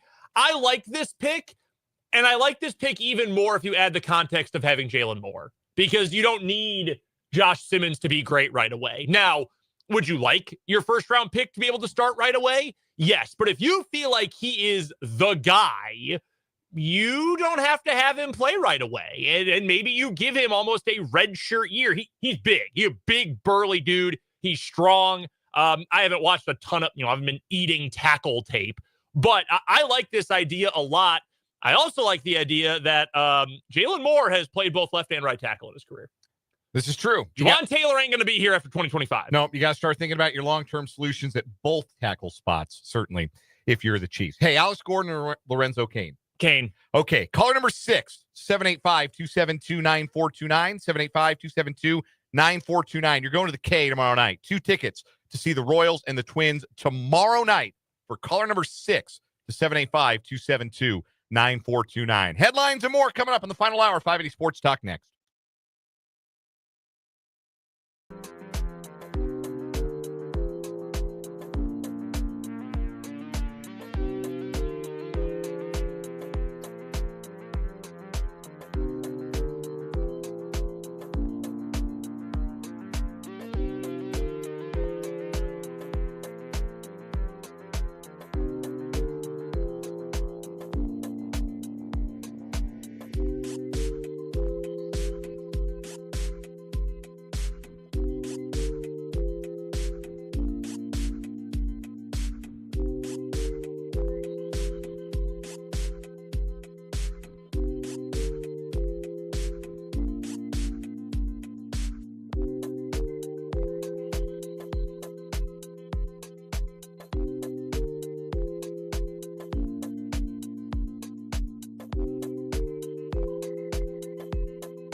Well, let's get it. Third and final hour on this Tuesday on 580 Sports Talk.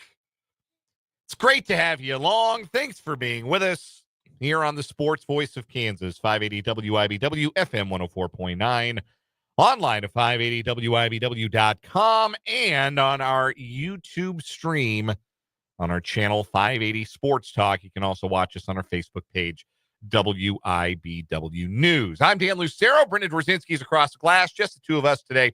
Spencer Dupuis will be back tomorrow. Brendan will be out for the next couple of days.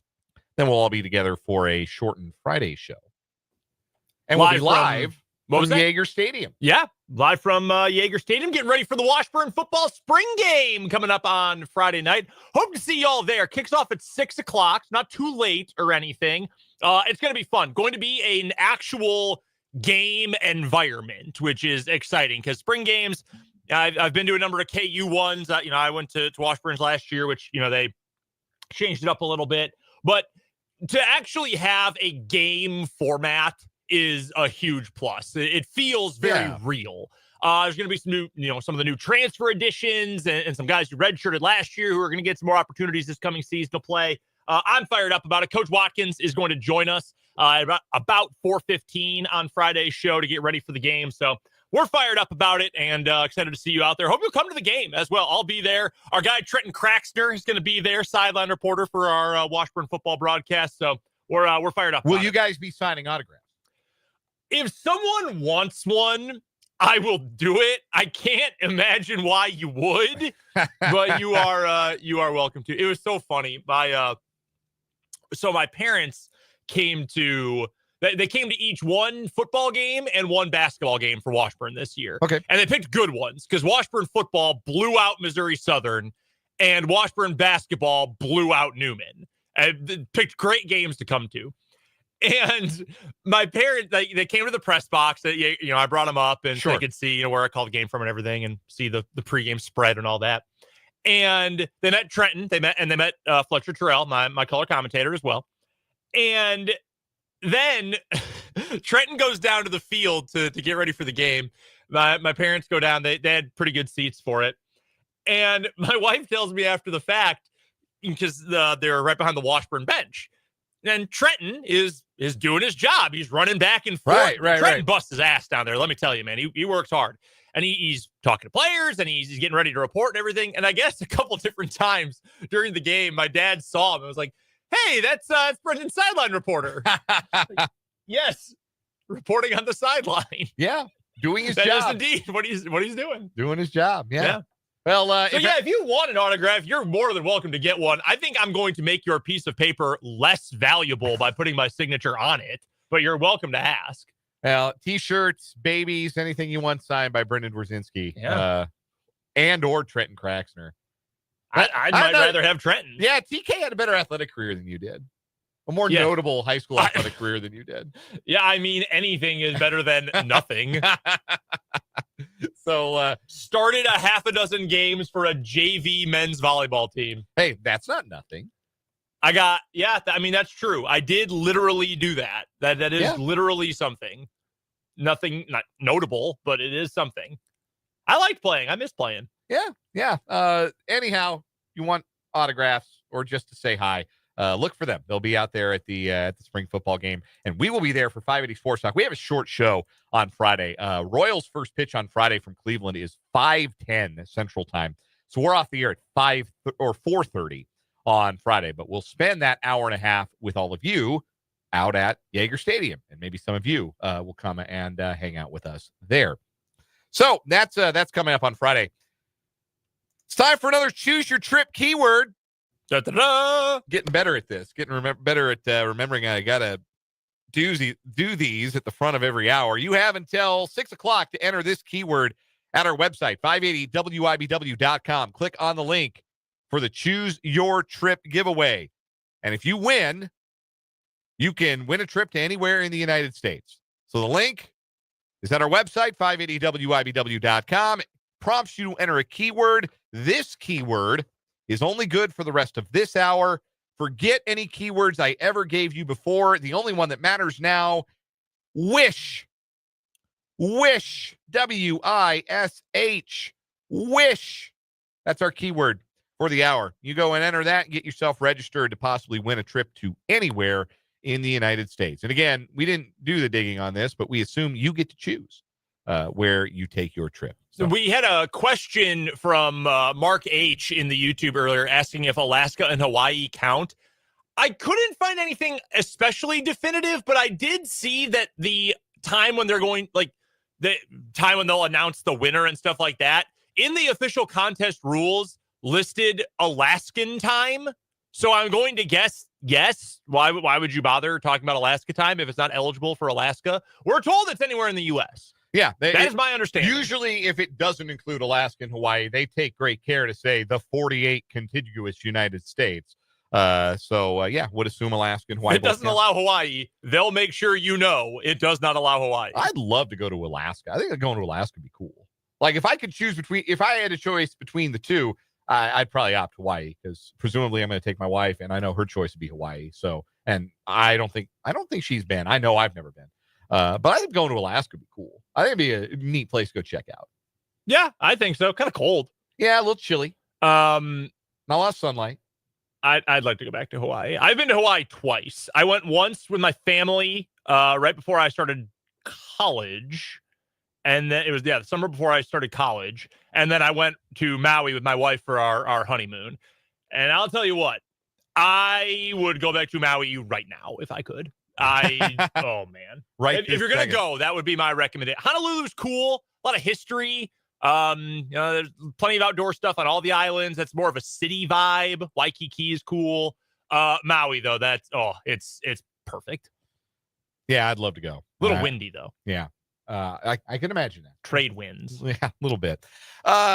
Still to come on the program here in the final hour of 580 Sports Talk. We'll wrap up our thoughts on the NCAA tournament, which came to an end last night. Florida beating Houston 65-63 to win the third championship in program history and deny Houston their first. Talk about the fallout from that and this year's tournament. Also, preview game 2 of Royals Twins tonight as the Royals and the Twins, AL Central rivals, renew hostilities. 6 o'clock pregame, so right when we're done, 6:40 first pitch from the K tonight on the Royals Baseball Network. Pablo Lopez and Cole Reagans are the starting pitchers. But first, it's time for our 580 Sports Talk headlines. We'll begin with this from ESPN. House settlement inches closer to final approval. A multi-billion-dollar legal settlement with the potential to reshape the business of college sports inched closer to its fast-approaching finish line during a federal court hearing on Monday, writes Dan Murphy of ESPN.com. The judge, Claudia Wilkin, declined to provide final approval of the deal between the NCAA and plaintiff attorneys representing past, present, and future Division I athletes, but directed lawyers to address a short list of her remaining concerns within 1 week. I think it's a good settlement, Wilkins said while wrapping up the 7-hour hearing, before quickly adding, "Don't quote me."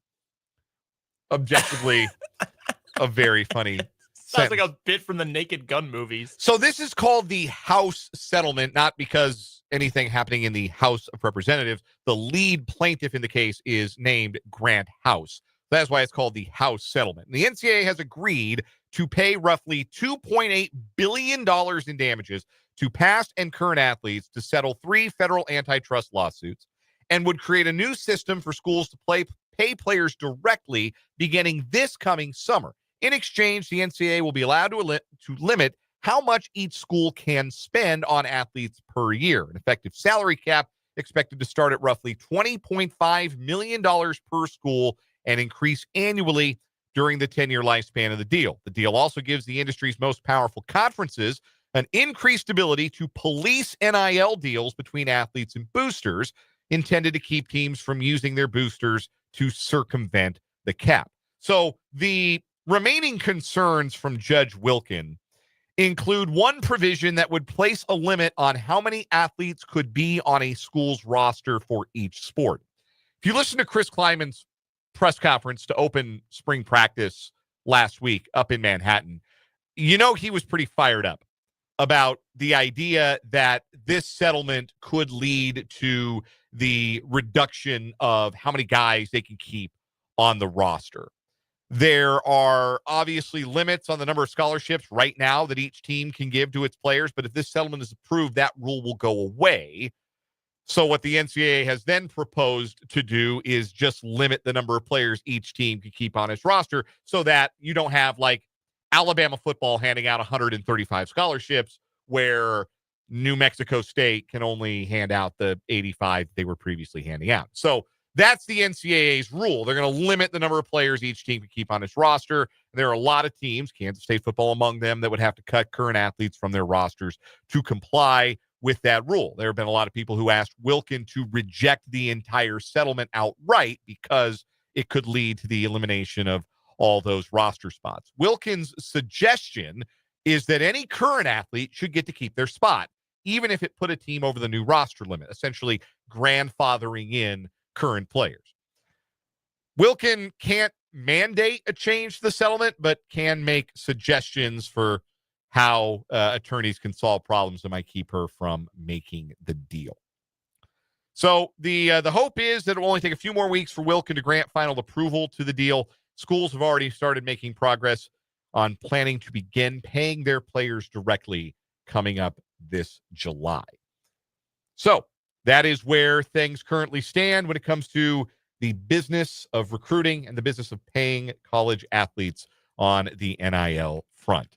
I know it's a little dry, but I think it's important to know this stuff and how it's going to impact the college sports landscape. Well, and it sounds like it's going to have a major impact on the college basketball portal because as we had heard, and I think Michael brought this up to us, Michael Swain, last week when we talked to him, some programs were really trying to get their guys signed, and some players did, some, different approaches, but some were trying to get business deals done by yesterday because yesterday was when it could have been signed, put into effect. So just wanted, hey, let's just get this taken care of right now. Some places, KU is an example, maybe taking a bit of a slower approach, like, hey, let's wait and see what this looks like. How is this going to impact the kind of guys that we can go out and bring in and all the deals we can put in place? So kind of an interesting position for a lot of players trying to figure out, well, when are we going to try to get these deals signed, et cetera, et cetera. Weird spot. I will say that. Kind of a weird position for a lot of these schools to be in, as if it hadn't been weird trying to sign NIL deals already. Right. Do you think it's a good thing to have this like clearinghouse essentially?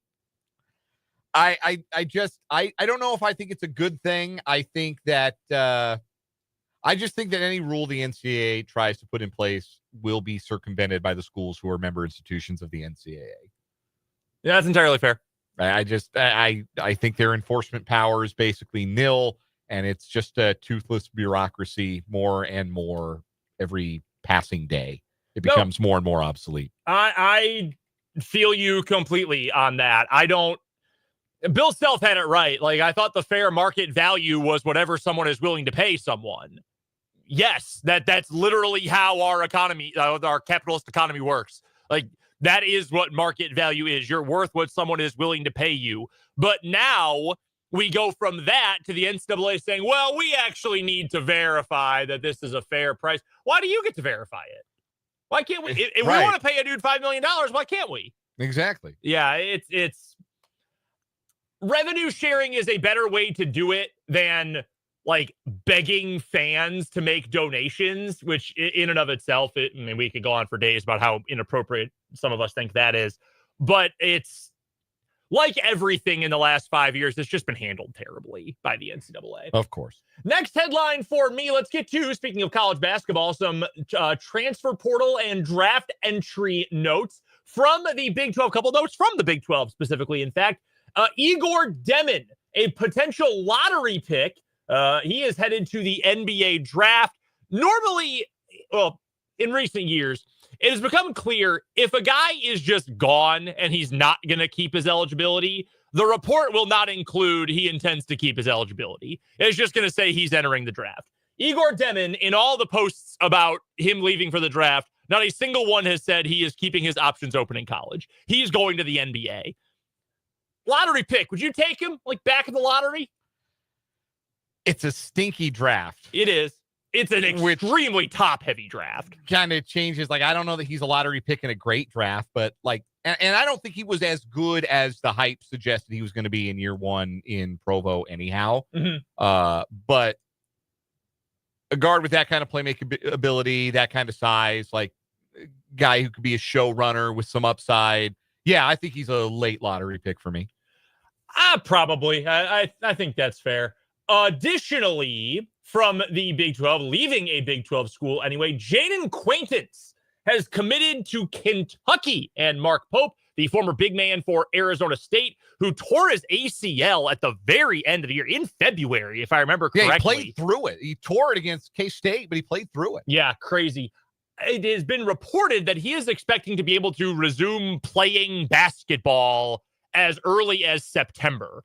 That's crazy. Yeah, it's wild. We'll see. And like we've talked about with football more often than anything, the first year after a torn ACL, you can recover from it fully and have a great long career. But the first year after, it is hard to get all of that production back. And it'll be about 9 months when the season resumes in November, or starts in November, but who knows what he is going to look like. That being said, Jaden Quaintance, holy cow, he is an extremely talented player. Super athletic, already an impact defender. If nothing else, he's a guy who's going to play in the league because he can defend. He can protect the rim. He's springy and long, and he's got some offensive game. He can finish around the rim. Yes.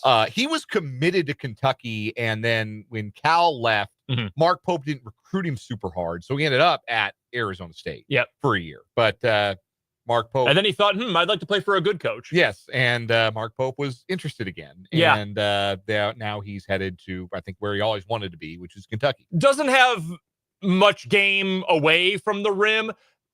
Tell me how fair you think this is. And I don't mean this as a slight at KU's big man. Feel like he's almost a supercharged Flory. He's built more. A little bit more polished. Yeah. He probably played basketball longer. Yeah. Like, I think Flory's a good player, and I think he'll be a good player. I think Quaintance is just like a step up with the same kind of skill set. Yeah, I guess I could see that. Yeah. It's hard because they were in different systems, asked to do different things on offense. I like Quaintance a lot. I think that he has a good year at Kentucky. He could be himself a NBA draft lottery pick. Yeah, I think he will be. Arizona State is going to stink next year. It's going to be either finally cost Bobby Hurley his job. I don't understand. And I know with the portal guys leaving, whatever, it's hard to predict. I will never understand programs or pro sports franchises that know they're going to end up firing a guy and let them just have their keister blowing in the wind for a whole year. The New York Giants and Brian Daboll. Brian Daboll's going to get fired. Your quarterback room is late stage Russell Wilson, Jameis Winston, and Tommy Cutlets with like one good offensive player and one good lineman who's hurt all the time. Like, he's going to get fired. Just fire him now. Yeah. Why wait? Bobby Hurley is almost certainly going to get canned because Arizona State's going to finish at the bottom of the Big 12 again next year. I don't get it. Kentucky has had a pretty good week. Mohamed Diabate from Alabama, also shortly after entering the transfer portal, committed to Kentucky this week. That's a good player. I like Diabate's game a lot. I think he's got a fun build. That's the kind of player I really like. He's committed to Kentucky. They've got resources. They've got the heritage. Pope knows what he's doing. Yes. It was so strange to me that there were Kentucky fans who didn't like that hire. Like, yeah, he might not be like the perfect recruiter like Cal. Where'd that get you? Where did getting 7 5-stars every year get you? Out in the first weekend. And like Cal yelling at people at his call-in radio show. Like, what? Pope knows what he's doing, man. He's a good coach. I really like that. I think they've done largely done a 180 on him. He got him to the Sweet 16 this year. Like, they're clearly way ahead of schedule in the right direction. Real quick, one more northern note on college basketball. Today was apparently National Way Too Early Top 25 poll day for college basketball. All sorts of outlets across the country, across the sports media landscape, put out their way too early rankings for next year. The fine folks over at Heat Check College Basketball put together a consensus. KU in the consensus among, what would this be, 10 different outlets? 12th in the consensus way too early preseason poll. I would put KU probably somewhere between 12 and 15. I think CJ Moore from The Athletic, who we'll talk to this week, he had KU 15th. I think that's fair. I think that is a very fair spot. Obviously questions. Obviously, a lot of roster turnover. Even with more portal guys coming in, there's going to be questions about the shooting. But you've got a superstar, you've got a potential superstar in the post, and you got a bunch of dudes who play peak Bill Self ball with Dawson and White and some of the other guys they're targeting. I think KU has like top 5 potential, but 15 to start the year, that sounds about right. Yeah, that sounds about right to me too. We'll have CJ on Thursday's show. We'll get his expanded thoughts on that. One more headline to get to today. It is a sad one from the world of sports. Octavio Dotel, former Major League Baseball reliever, one of up to now, I believe the death toll is 57 people who have passed away after a nightclub tragedy in the Dominican Republic. The roof of an iconic nightclub collapsed around 1 a.m. during a merengue concert that had drawn athletes, politicians, and others to Jet Set nightclub in Santo Domingo.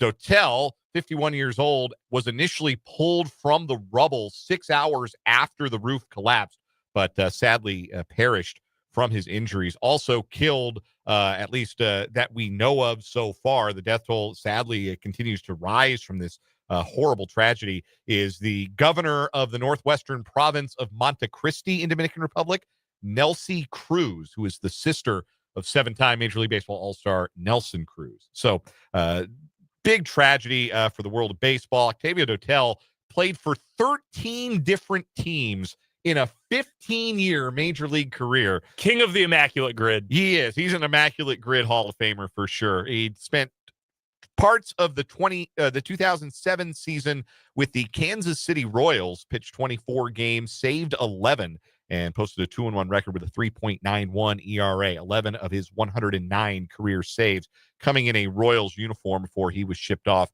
to Atlanta in a 1-for-1 trade that brought the Royals Kyle Davies at the trade deadline that year. Octavio Dotel passes away, age of 51. Condolences to his family and friends. Sad headline from the Dominican Republic. We'll step aside for a break here on 580 Sports Talk. When we come back, some final thoughts on the end of the college basketball season on 580 Sports Talk.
5:31 on 580 Sports Talk.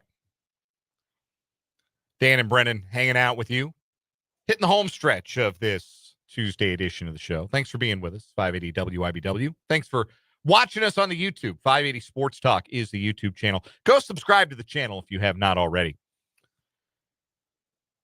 Florida wins the national championship last night.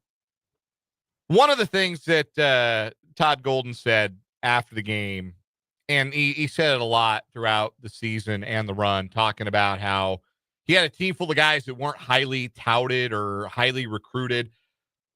I don't know what the exact stat is. I'd have to find it, but they have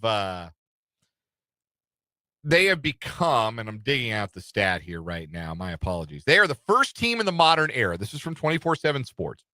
They are the first team in the modern era to win an NCAA championship without a single player who came out of high school in the top 100 of the recruiting rankings, which is impressive. Wow. And so there's a lot of chest thumping about that from Todd Golden in Florida about doing it without the guys who came out of high school with the 5-star rankings.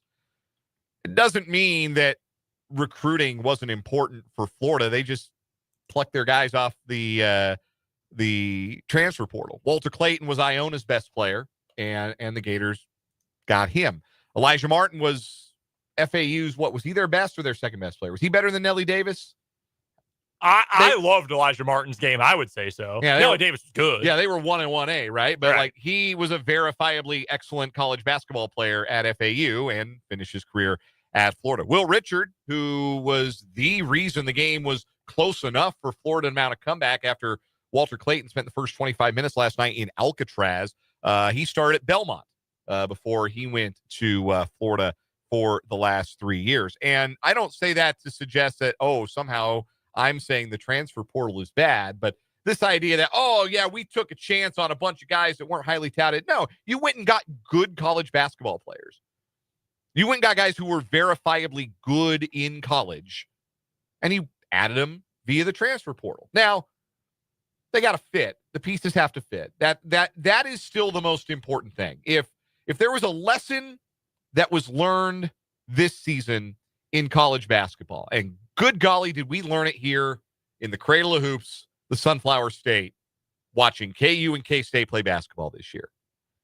It's great to go get names, but it's better to go get guys who fit what it is that you want to do, fit your identity as a basketball team.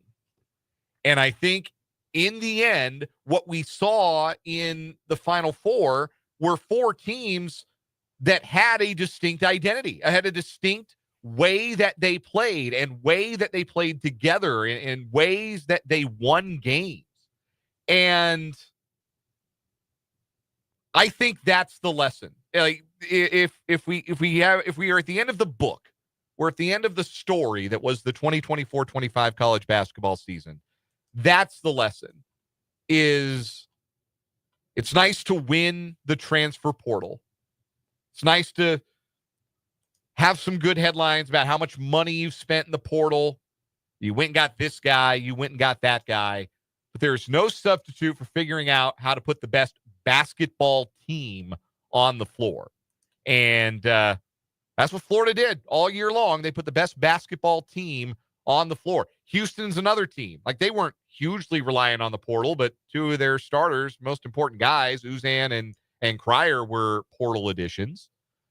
And they played to an identity for the entire season. And it very nearly delivered them a national championship. So that's sort of my, I guess, end of the book thoughts on college basketball in 2024-25. We saw a triumph of just get good basketball players and play to an identity. And that's how you're going to be successful in college hoops. Yeah, I mean, just fit is obviously important, and all these guys really fit together. And recruiting rankings don't really mean anything once you have guys who are transfers, to be completely honest. This is true. Like, as a conversation piece, like, okay, KU, Trey White was a 4-star recruit at one point. Now he bounced around and he ends up at Kansas. Like, okay, that's a talking point now. But when we're talking about evaluating a team, Walter Clayton Jr. was not, what was it, low 3, high 2-star guy who ended up at Iona. He was a guy who was really good at Iona, good enough that a bunch of high major programs wanted him. It's a different kind of recruiting. I don't know. 24/7 gives star ratings to transfers as well. I don't have his numbers in front of me, but like we knew he was a good player. And it doesn't always work out that way. I mean, we thought Rylan Griffin was a good player, and it didn't work out that way. Elijah Martin played in the Final Four. First player to ever play for a Final Four with 2 different schools. I mean, we knew he was a really good player. So I think there's a number of different ways to still view how to build a team. And we go over this, I feel like it's every year now. What's the best way to do it? Should you build your whole team through the transfer portal? Should you build with almost all of your own guys? What's the balance between the two that you end up needing to strike? I mean, it's everything. I remember there have been a number of teams that it came down to, it's, clearly the portal is the way to go. Well, I don't know. I don't know if that's necessarily the case. UConn won back-to-back titles. They had a couple guys who were transfers. Cam Spencer was a transfer, correct? Like, good player. Yeah. Donovan Clingan was their own guy. Now, it also happened Donovan Clingan was, like, born in Stores, Connecticut or some nonsense. Like, yeah, he was in there. Stephon Castle was a recruit, their own guy. KU, good example of this. Go look at the starting 5, and it was a 7-man rotation for that Kansas team. Dwan Harris, homegrown. Christian Brown, Ochai Agbaji, Jalen Wilson, David McCormick, Mitch Lightfoot. 6 of their 7 guys, homegrown. They also don't win the national title if not for the one transfer they had, Remy Martin, which and the piece is fits. Significant. It took all year for it to fit, but it fit. Yeah. It's unfortunate it took all year because everyone kind of thought, wow, a guy who can just like go get his and play fast. How perfect. That's the missing piece. And it took till March 1st to find it out. But you're right. Like the fit was there. I think the KU is a great case study of this. I think this Florida team is. I think Houston still is with the additions of Cryer and Uzan. And I don't like Milos Uzan's game one bit, but it fit. It worked. Fit is more important than anything else in college basketball, not in my opinion. And I think that these last couple of years, and there are case studies for the good and case studies for the bad. K-State's another example of this. Coleman Hawkins, good player. Doug McDaniel, good player. Some of these other guys, good players. And it was like, trying to make a peanut butter and rock salt sandwich. Like, oh, this is terrible. They played for the better part of the season like they had met 20 minutes before tip-off. Yeah, I mean, it felt like, hey, we got 2 here. We need 3 more because we're up next at the Y. And like 3 randos walked in and that was your team. Like that's kind of what it felt like. KU, tons of talent. That KU team was really talented. I think Rylan Griffin, I think AJ Storr has some talent. Yes. Hunter Dickinson talented. Clash, like wearing red with orange together, like just massive clashing. That's what I'm not the world's best dresser, but even I know not to do that. Yeah, I think if I ever put my son in that, my wife would have me committed. Drive to daycare, pick him up, and change his clothes. Yeah.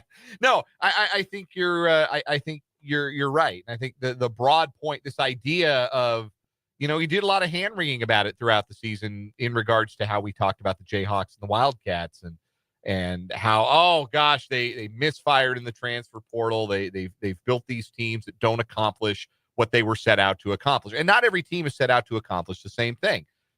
You don't necessarily build a team for the same purpose at, let me throw out Oklahoma. You don't build a team for the same purpose at Oklahoma that you build for a purpose at Kansas, that you build for the same purpose at Kansas State. Everybody's purpose is different. Everybody's goals are going to be different based on the talent that you have and the resources you have and your place in the college basketball ecosystem.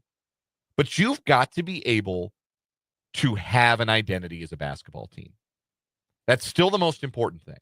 That's still the beauty of basketball, is that you can be so much greater than the sum of your parts if all of the pieces fit. You have that ability to make all of the pieces fit together in harmony, and you can be greater than the sum of your parts. You can be greater than your recruiting numbers. You can be greater than your composite average of 24/7 sports. That's why basketball is such a great sport. And you don't do that if you don't have a clear picture for how you want to play, who you want to play through, all of these things. So the teams that do that, regardless of the name on the back of the jersey, The teams that get to November and get to conference play and get to March, and they're able to say, we know exactly who we are. And there's no right way to get to that point, because you can do it with 10 kids out of the transfer portal, or however many it was that Kentucky had this year. Brand new roster, made the Sweet 16. Arkansas imported basically an entirely new roster, made the Sweet 16. Famously, Jerome Tang's first team at K-State, pulled together in the offseason, went to the Elite Eight. But that team knew who its alphas were and knew who they were as a result. You can do that through the portal. You can. It's possible. You can do that through exclusively recruiting high school kids and exclusively having program guys. That's possible. Look at a program like Purdue. Look at 2022 Kansas. Programs that don't lean on the transfer portal and use it to supplement. That works too. There's no wrong way to build a roster. The only wrong way to roster build is if you end up with a roster where pieces don't fit, nobody's bought in. A couple comments I wanted to get to from our guy Mark B on the YouTube comments. One, and to bring it back local, this is kind of the point I was trying to illustrate here. Kansas State really needs to build a program with long-term program guys. I am a believer that you need at least some of that with your team. To build with all guys who are just there for 1 year, even if it's just 2 years. Like Marquise Noel, I don't think has that All-American season in 2023 if he did not have the experience with K-State the year before. I don't. I think that was extremely valuable. And it was extremely valuable to Jerome Tang, right? Talking about how he's a runaway train. As long as we can keep him on the tracks, he can be this elite player. And he was, and it worked out really well. I don't think you need to have guys who are around forever. It doesn't have to be 4 years, but if you're going to build that way, having some guys who can continue the culture from year to year, I think is a very important thing. Mark B also adds, I suspect Todd Golden is personally a dirtbag. We had a segment in the first hour of the show. Yes. Yeah. Allegedly. A text from the 785 said, Dan, you seem slightly perturbed that Florida won last night. Well, yes, I am. Number one, I like to be right. And I picked Houston back in November. And if they had won the championship, I would have been right. And I value that very much. Why else would you have loved for Houston to win last night, Dan? I'd be sitting a little higher today on my wallet in my back pocket. But the third reason is Todd Golden appears to be a creepy scuzz, allegedly. Let's sprinkle. We can get that in there. Sprinkle all the allegedly you want on it, but those allegations there are multiple allegations that suggest that he is a creepy stalker who sends unwanted lewds to co-eds. He's 39 years old. Yeah, that was reported. Yes. It was a real thing. There was an investigation by the University of Florida. Yeah, that's out there. So, yeah, I don't have any problem with Florida's players. I'm happy for each of them as individuals. I had no issues with their players, but I can't be happy that Todd Golden won a national championship. Do you know how hard it is to have a Final Four in which the most likable coach by miles is Duke's coach? Is he more likable than Sampson? Yeah, easily. I like Sampson for being run out of multiple jobs for NCAA violations. Yeah, even if they were silly violation at the end of the day, like the thing that he got fired for at Indiana, you would not get fired for today. No, just like billions of text messages to Eric Gordon. That is essentially what he got fired for. Bruce Weber, your thoughts? So, yeah, John Shire's the only one that hasn't run afoul of the NCAA. No, it seems like a genuinely decent guy other than being token Duke white guy. Yeah, that's the only thing anybody can really come up with to dislike about him. We'll take a timeout here at 580 Sports Talk. When we come back, we'll preview Royals baseball tonight, coming up on 580 WIBW.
548 on 580 Sports Talk.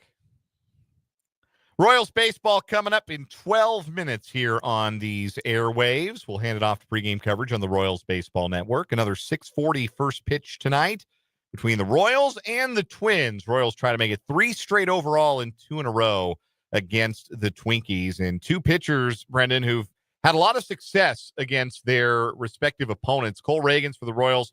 Pablo Lopez has really had good numbers against the Royals. Yeah, so Reagans in his career against the Twins, he's got he's 5 starts, 1.93 ERA, 2-2 record. Pablo Lopez, 6 starts against the Royals, a 2.50 ERA, and a whip under 1. So that essentially base runners per inning of 0.908. Really good number. Reagans is at 1.2 against the Twins. That's not bad by any means, but Lopez has been pretty remarkable. Yeah, so 2 frontline guys on the mound tonight. Expect offense to be at a premium. We told you a little bit about the lineup for the Royals earlier, but we'll bring it to you here. Jonathan India is going to DH tonight and lead off so that Michael Garcia can play the field. Why didn't you do that yesterday? I don't understand. Bobby Witt Jr. bats second, plays short. Vinny Pasquantino's at first. Salvador Perez behind the plate. Michael Massey's at second base. After that is where typically night by night it's going to get interesting. The top 5 are kind of staples at this point. Mark Canha is going to get the start in left field tonight. First time starting against a right-handed pitcher this season. MJ Melendez will start in right field and bat 7th. Michael Garcia batting 8th at third base tonight. And Kyle Isbell off his 3-hit night will bat 9th in center field against Pablo Lopez. Lineup for the Twins against Cole Reagans. Byron Buxton in center field. Ryan Jeffers will catch. Trevor Larnach is in left field. Carlos Correa, who he's been one of the least valuable players in baseball through the first week and a half. He is batting cleanup at short. Jose Miranda is at third base, batting 5th. Royal killer Ty France, who had another big game against the Royals last night, will bat 6th and play first base. Edouard Julien, the Canadian, will bat 7th and DH. Harrison Bader in right field, batting 8th. Mickey Gasper, the second baseman, batting 9th. This is how you the friendly ghost. This is how nicely done. This is how I know that I am I've got other things occupying space in my brain these days that weren't always occupying space in my brain. There have been a lot of players, and we talked about yesterday how much baseball I don't get to watch nearly as much as I used to, but every night I tune in and I see it's one thing if it's some rando relief pitcher and I've never heard of him. Yeah, okay.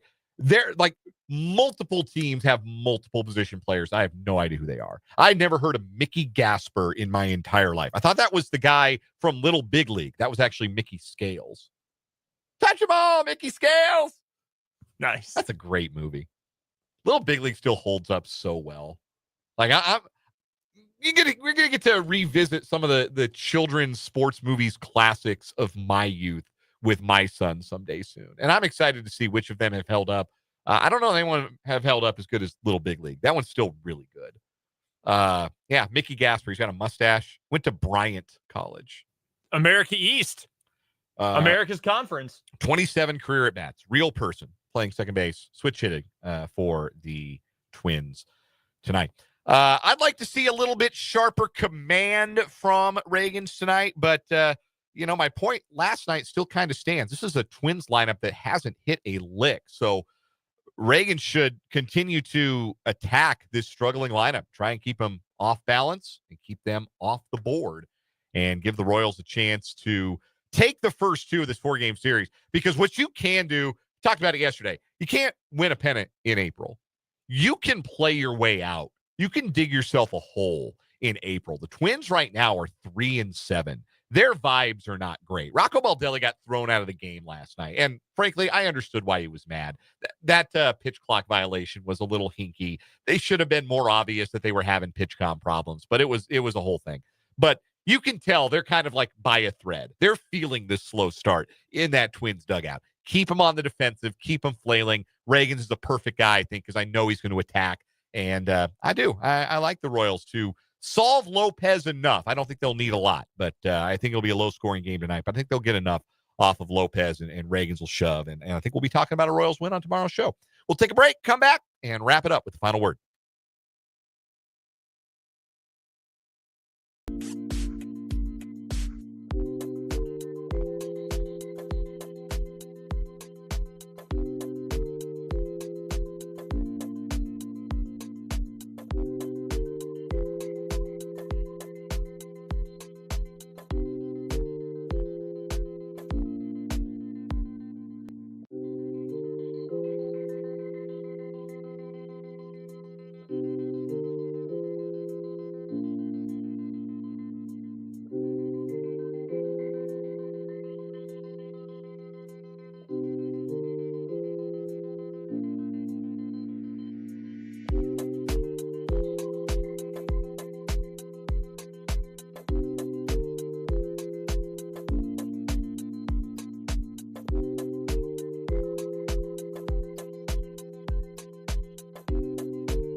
Final word time on the show on this Tuesday. Brendan Dworzinski, what's your final word today? Final word for me is that the ceiling is the roof, really, for this Royals pitching staff. Yes, I know what that sounds like. I'm borrowing a quote from Michael Jordan, but it really is the sky's the limit for this Royals pitching staff, especially if you're going to get back-to-back outings like we got out of Chris Bubich and Michael Lorenzen the last two nights. Is the bullpen perfect? No, but over the course of 162 games, I actually like this group quite a bit, even if, Estevez is going to have some bumpy moments. The control hasn't been perfect for Urseg so far. I like that group overall.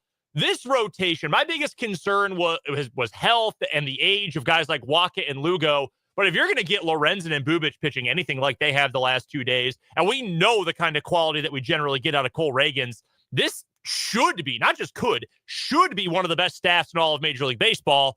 Of course, I'm trying not to jinx us before we get Cole Reagans on the bump tonight. Yeah, the rotation depth is important. And if any of the big three from last season take a bit of a step back, Bubich and Lorenzen's solid effort so far suggests that they can pick up a little bit of that slack. Final word for me, we got a great national championship game last night. The promise, the hope of a tournament with no early upsets and a whole bunch of chalk in the second and third weekends is that you will get great games. And finally, we did in the Final Four and the national championship games. Maybe not the most aesthetically pleasing basketball if you're not in particular a fan of Houston's style of play, but we got compelling and exciting basketball in San Antonio. Most watched Final Four, according to CBS's early numbers, since 2017. 18 million watched the title game last night. I'm sick for Houston. I'm sick for Kelvin Sampson. But you got to come up with better stuff on offense than they did in the final 2 minutes of that basketball game. It was there to be won, and then it wasn't. Congratulations to Florida. For Houston, that one is going to sting for a long time, but don't count them out for the future. They got the number 2 recruiting class in the country next year. Royals baseball's next. We're back tomorrow at 3. For Brendan, I'm Dan. This was 580 Sports Talk. Good night.